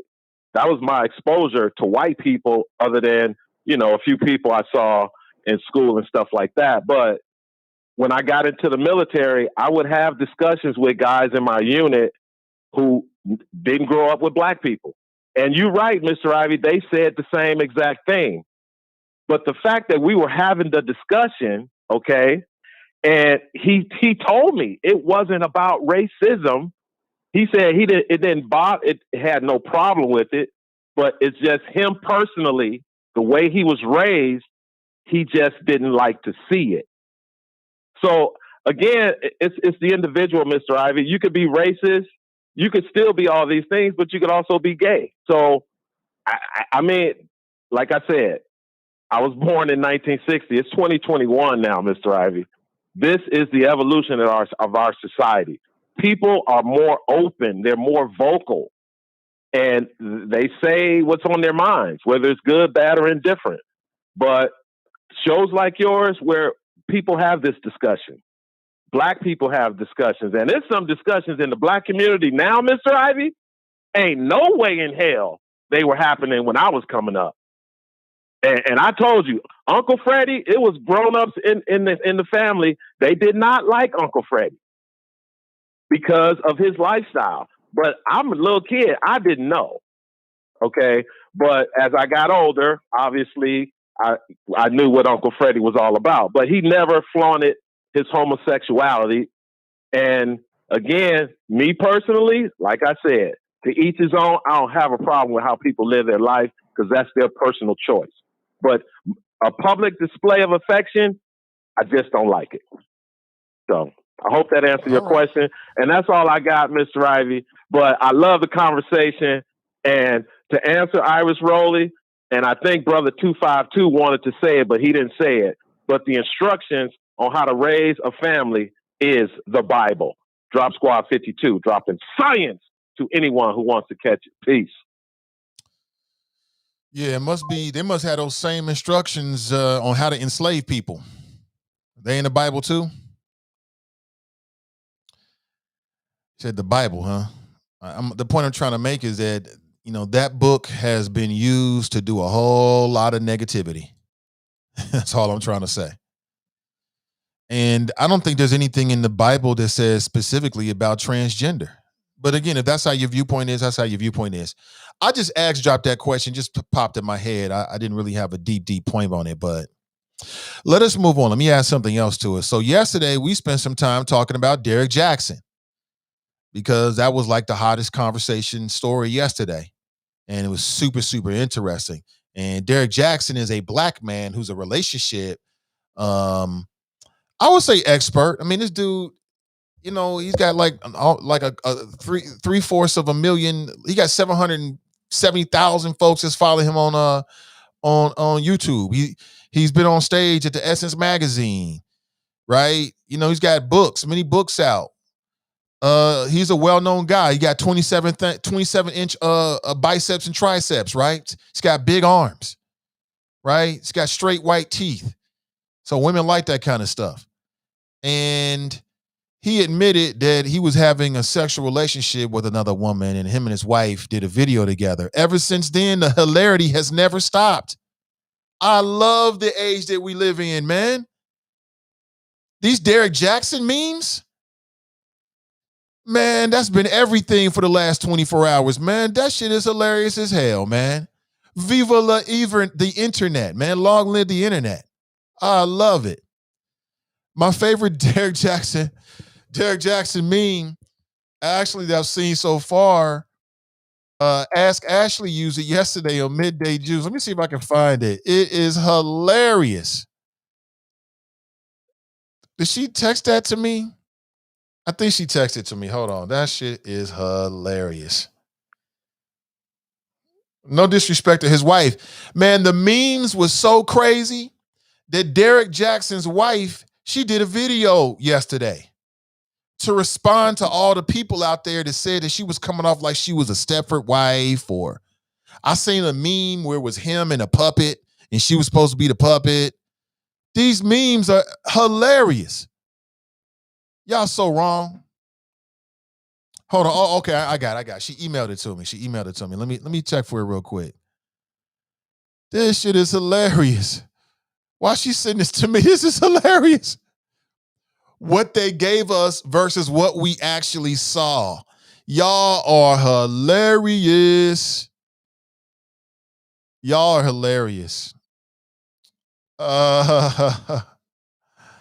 Yeah, she showed this or put it up yesterday. I think we put it up. I think I emailed it. Hold on a second. Maybe I didn't. Let me see this. You got to see this. This is hilarious. What they gave us versus what we actually saw. Now, whoever made this meme is hilarious. Y'all need to stop. And the memes just kept on coming. I mean, I don't know what you want from this woman. You can tell that she's got a very, very sort of soft sort of personality. That doesn't mean that she's weak. That doesn't mean that she's a victim. It just means that she's got a real soft voice and she's got one of those real kind of laid back personalities. That's it. I'm over here dressed like I'm a assistant coach for UC. Coach Nate, throw the balls. Anyway, so she seems like she's just like a really chill woman, and y'all trying to make it seem like she a puppet. And you know the reason why? Is because a lot of women, if they was in her situation, y'all be acting the F up, causing all kind of problems, breaking stuff. That's what it is. And so a lot of women can't believe that a woman can get this kind of information and then not act all up. Because popular culture, our culture has taught women that if their man cheats on them, it's okay for you to take all this stuff and commit arson and grand larceny and burn his shit and break the windows out his car or run down on him and his girlfriend. And that's what our society, on some levels, our society tells women that when you find out that your man cheated on you, you can do whatever you want to do. You can shoot him and stab him and abuse him. And I understand, girl. I felt the same way. F these niggas, right? You had a movie that came out many years ago, Waiting to Exhale. They got a famous scene where the sister, played by Angela Bassett, finds out that her boo's been cheating with a white girl, right? And what did she do, ladies? And what did you do? What did you do? She took all of his stuff, the most expensivest stuff. You know what I'm saying? Shout out to 2 Chainz in this podcast. The most expensivest. He took all the most expensivest watches. He got Rolexes and Jordans, all kind of stuff. Put all this stuff in his luxury vehicle and set it on fire. And black women across the nation thought the shit was funny. Y'all thought it was funny. And y'all, women have been on some levels, far more than tacitly, endorsing this kind of behavior when a woman finds out that she's been cheated on. So that's why a lot of women can't believe that she's so calm. Because you've been preconditioned to believe that if you find out your man cheated on you, then you can stab him and cut off his penis. Lorena Bobbitt cut off a man's penis, and women was out here cheerleading. What was his crime? He cheated on you. So that's what it is. Sidebar. I had to let you women know about yourself real quick. Think you're going to get off the hook? Hell no. You're going to get this work too, ladies. You're going to get this work too. Good morning, Glenn. Welcome to the show. What do you say, Nate? Flows ready to E for everybody? E for everybody. You know what's so funny, man? And by the way, Nate, I'm headed to the Southwest Golf Ranch, man. This is my post weightlifting cardio stretch me out phase, man. Okay, so I figure if I go hit a large bucket of balls, I stretch myself out and I get a little bit of extra cardio in. So that's part of my routine now. And by the way, man, when you go on your YouTube page and it has your old pictures of you, Nate, you're as big as hell, man. You look like a tackle or something back in the day. You know what? I've been thinking the same thing lately, man. You're right. You don't know how big you get. So you can tell your cheeks or your shoulders, but now you're looking good, brother. So I just had to throw that out there. But I was like, yeah. So I'm already self-motivated, but you have been inspiration to me, man. And so far, Nate, going on 3 days of being nicotine free. Well, actually 4 days of being nicotine free. So yeah, man. We're going after nicotine too? We're going to take care of that nicotine thing too? Okay, cool. I wish you the best, man. I'm like, I got to go dry. I mean, I can't drink anything because what I found is the many times that I tried to quit, as soon as I go over a friend's house and we have drinking and we start drinking, the first thing I do when I leave there, I'm going to the dairy, buy me a pack of cigarettes. So I figure I got to exclude all the triggers out there. And right now, the only thing I'm on is, Greek yogurt, blueberries, and Lipton. So I'm fine with that. You said Greek yogurt, blueberries. Okay. Well, I hope you maintain it, man. You having a good day today, but that thing is an up and down thing, man. So I just wish you the best when you hit them low moments, those low motivation moments. Yep. Well, you know what? Actually, I kind of had one today because normally the alarm go off at 5:30. Get up at I'm effing at them at 6. I leave out the door about 6:30. I started a little late today. But I was like, I'm not going to change my routine. So I got it inside me, man. So believe me, I'm pushing myself. As much stuff as I talk and all the money I spend, I got to keep going on. Shit, I'm making a fool out of myself. And actually, the reason why I'm saying this publicly, Nate, because it puts more pressure on myself. Because now it's like, hey, Glenn, you was talking that big boy stuff. And you quit? So I can't do it. So you already know the choppers ain't going to let you forget. Neither is Fame. Right. You already know you just gave him more things to talk about you. So just get ready for that. Well, that's fine, but he looked fat and sloppy. Speaking of fat and sloppy, or just sloppy, I think, I can't imagine Miles coming home to me one day, Nate, and saying, Daddy, I'm MAGA. I would disown him. That would be worse than being gay, is to be a black Trump supporter like Drop. I honestly would. I'm like, you got to change your name, do something, You can be a Owens or, or something, but Herman Cain Jr., but no. I know I'm only slightly kidding, but let me also say this. Nate, I was talking to one of the choppers last night. We were on the phone, and we always talk about the rapture when God's coming back. I want to speak directly to God so he can tell me if he said any of this shit that people try to blame him for all the time. I mean, really, I just want him to come back and say, Glenn, I didn't say that. I didn't say that against gay people. I didn't tell white people, to justify slavery by using, words in the Bible. I didn't tell Jackson to go out there and cheat and get caught and then talk about it's in God's hands. Now, have you seen her video that she put out later? Whose video? His wife. Yeah, I did.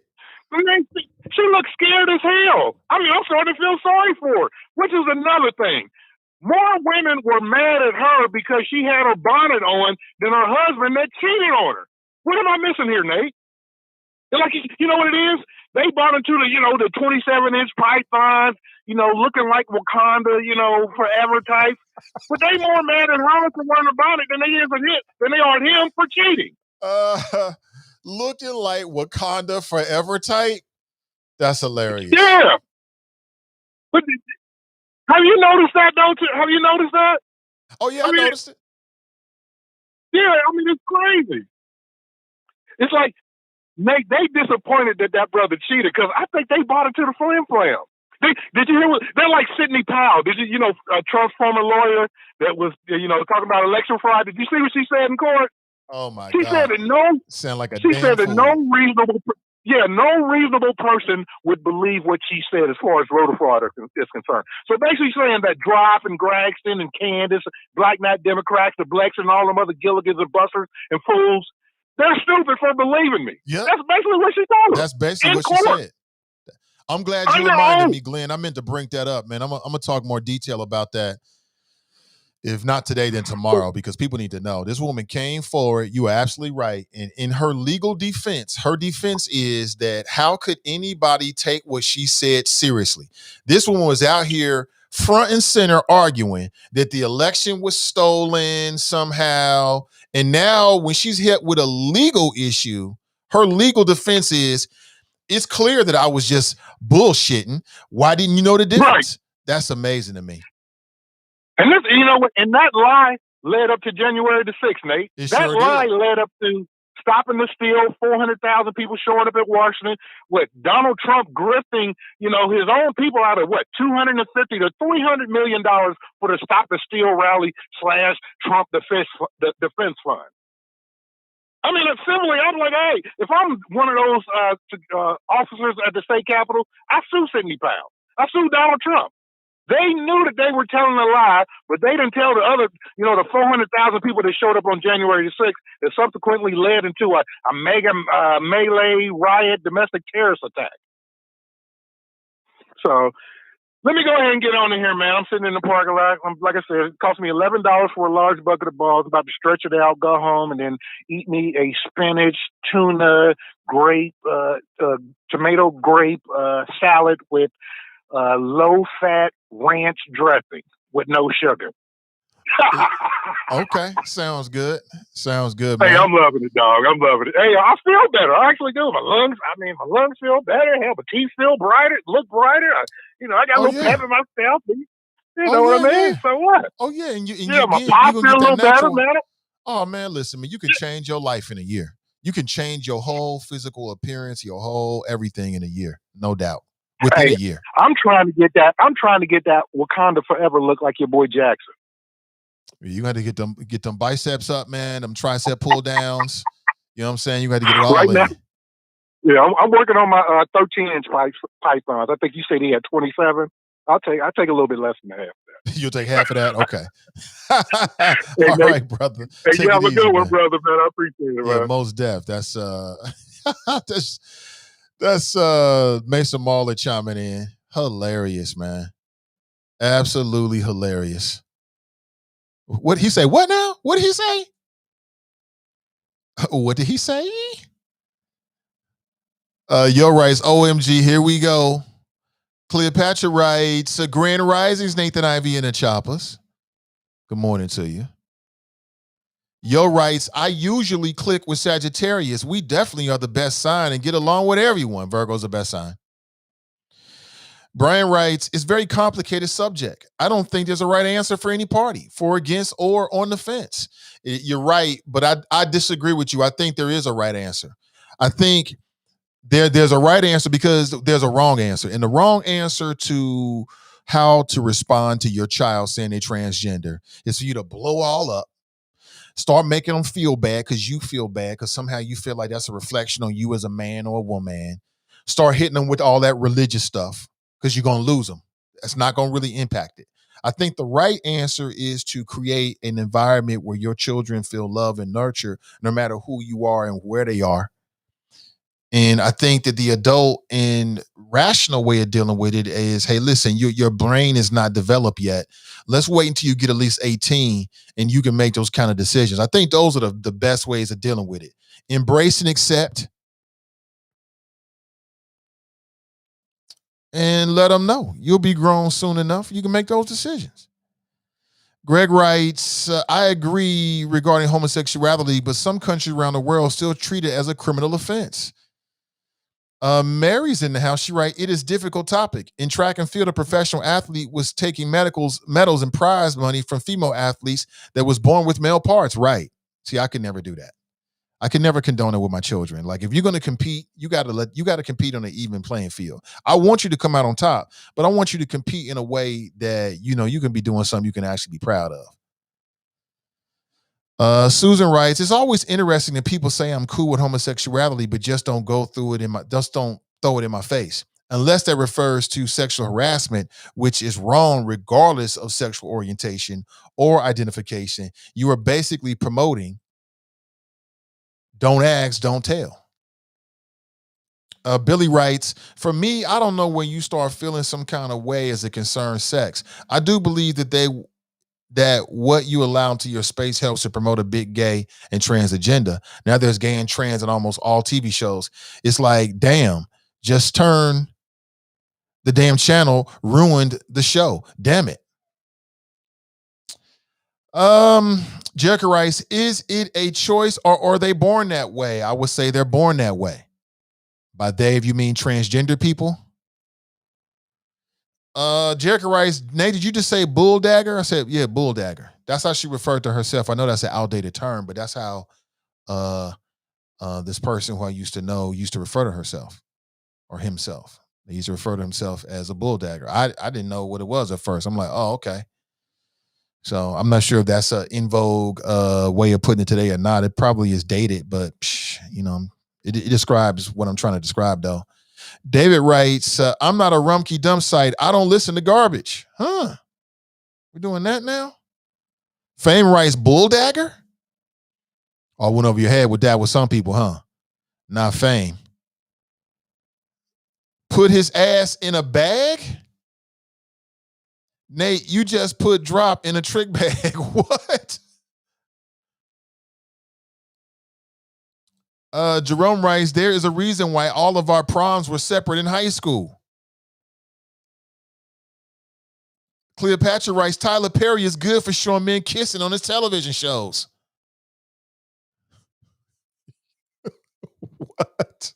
What? Oh, man. Irish writes, gone somewhere, drop, thanks. Cleopatra writes, they overlooked that part in the Bible. Brian writes, how are you going to say main way to educate is the Bible and in the same breath say drop in science?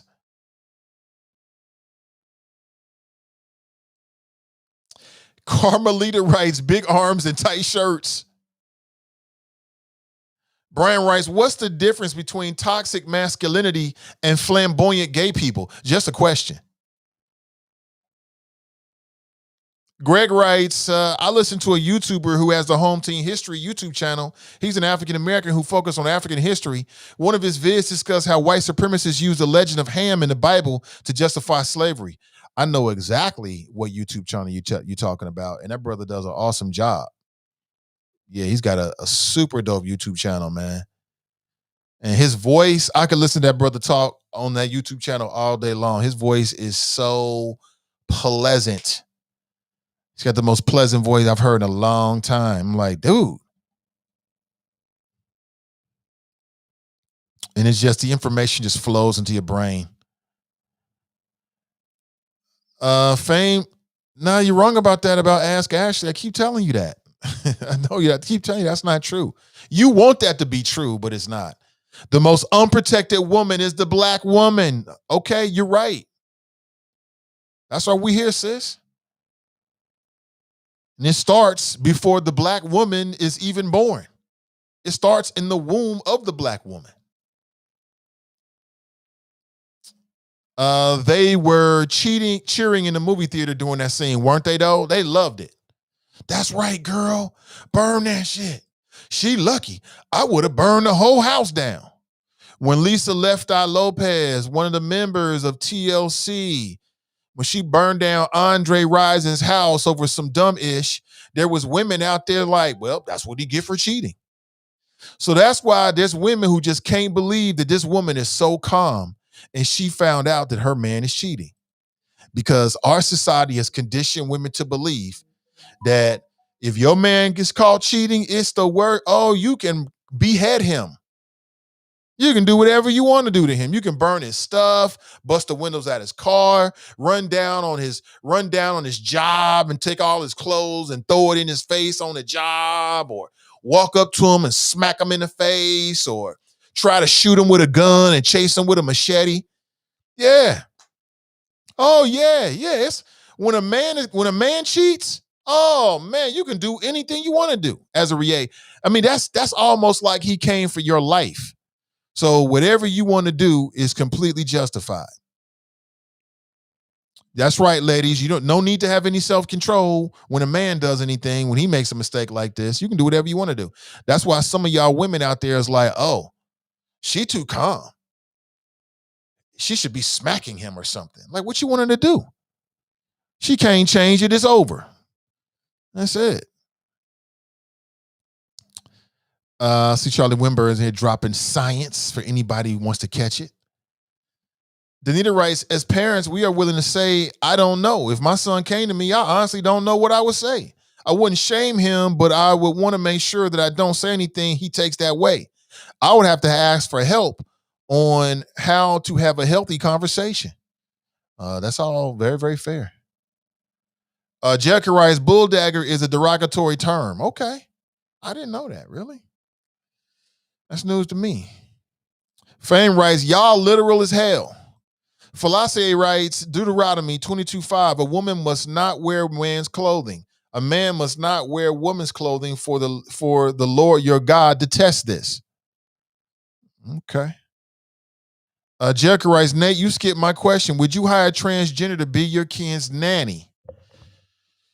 Would I hire a transgender to be my kid's nanny? That's a really good question. And your question really gets to the heart of it, right? You want to involve the kids too. You want me to answer a question which got a lot of emotion involved, right? So as I sit here and I think about this question and I think about like what I would be looking for in a nanny, like I was looking for like thinking about the different qualities that if I was going to hire somebody to be a nanny with my kids, what kind of person in general would I want to be in that position?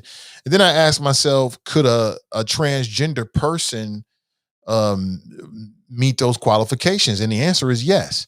So if I would want somebody who I could trust, and by trust, I mean that they weren't going to harm my kids in any way, and that when they were around my kids, that my kids were going to be in a safe environment. I want somebody like that.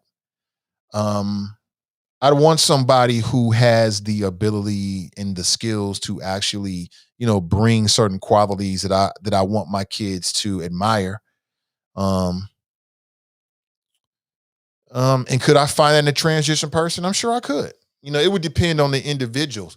So would it necessarily disqualify me so here's another way of answering this question that might get to the heart of what you're trying to get at. Would being transgender automatically disqualify somebody from being my kid's nanny? And the answer is no to that. It would depend on the individual. I have to sit down and meet with them and see where their head is and get a sense of who they are.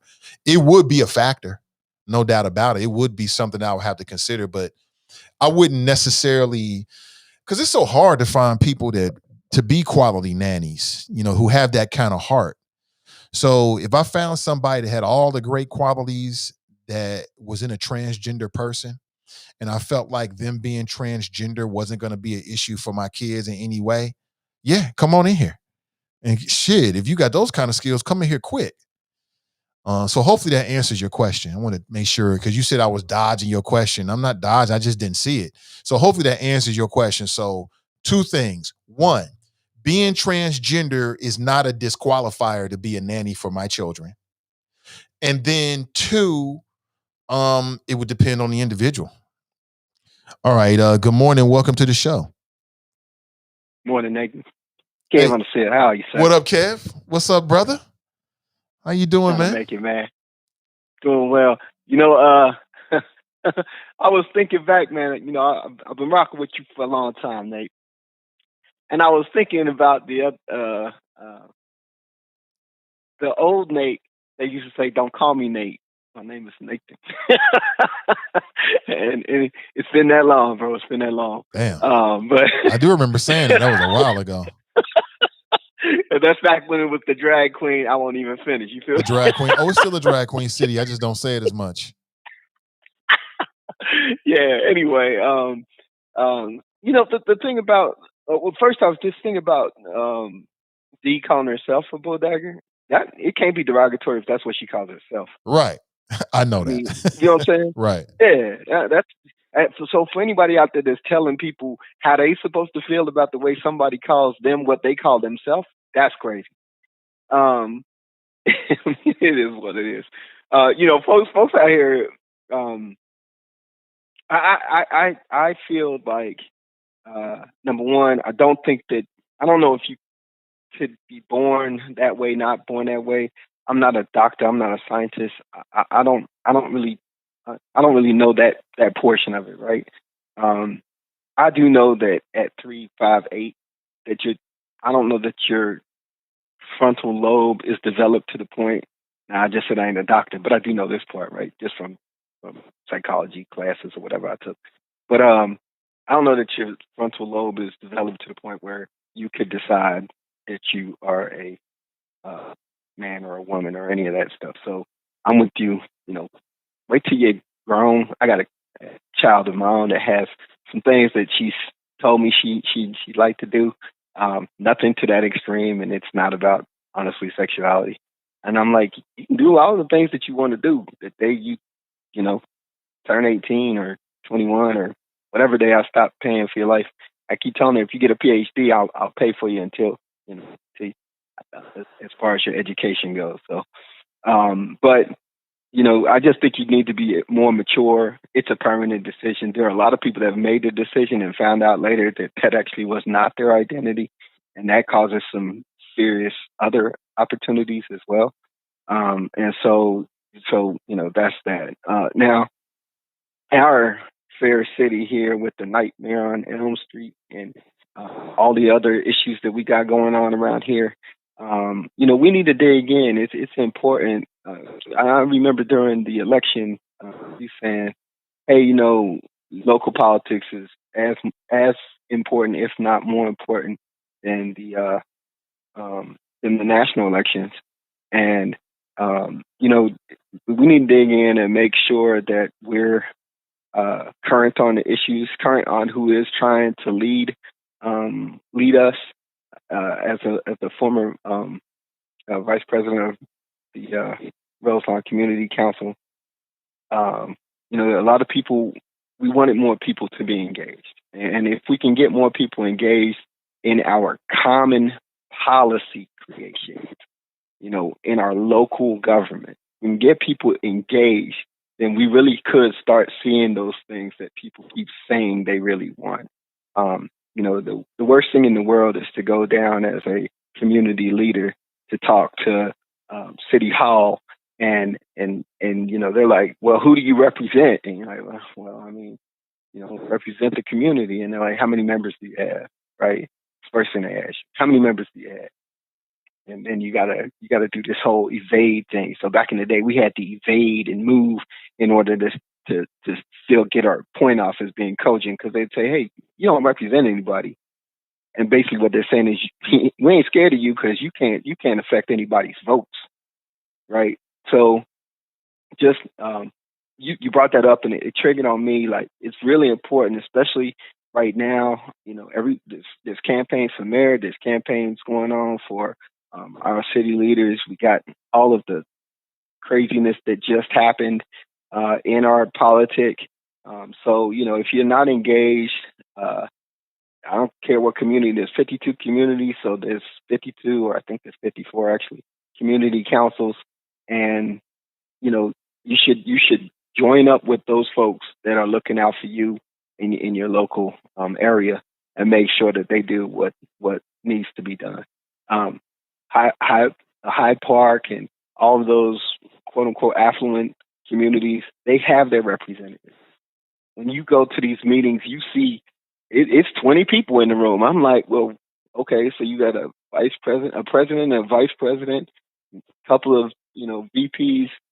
Who are the rest of these 18 people? They're like, we just people that this is, it's our community council. We're gonna be here. Walnut Hills is doing the same thing. So and there's movement in the places where there is people engaged. So I just I'm encouraging everyone. And for all those that say they snore when I talk, I don't care if you snore when I talk. What I do care about is that we change our communities. You understand what I'm saying? I don't care.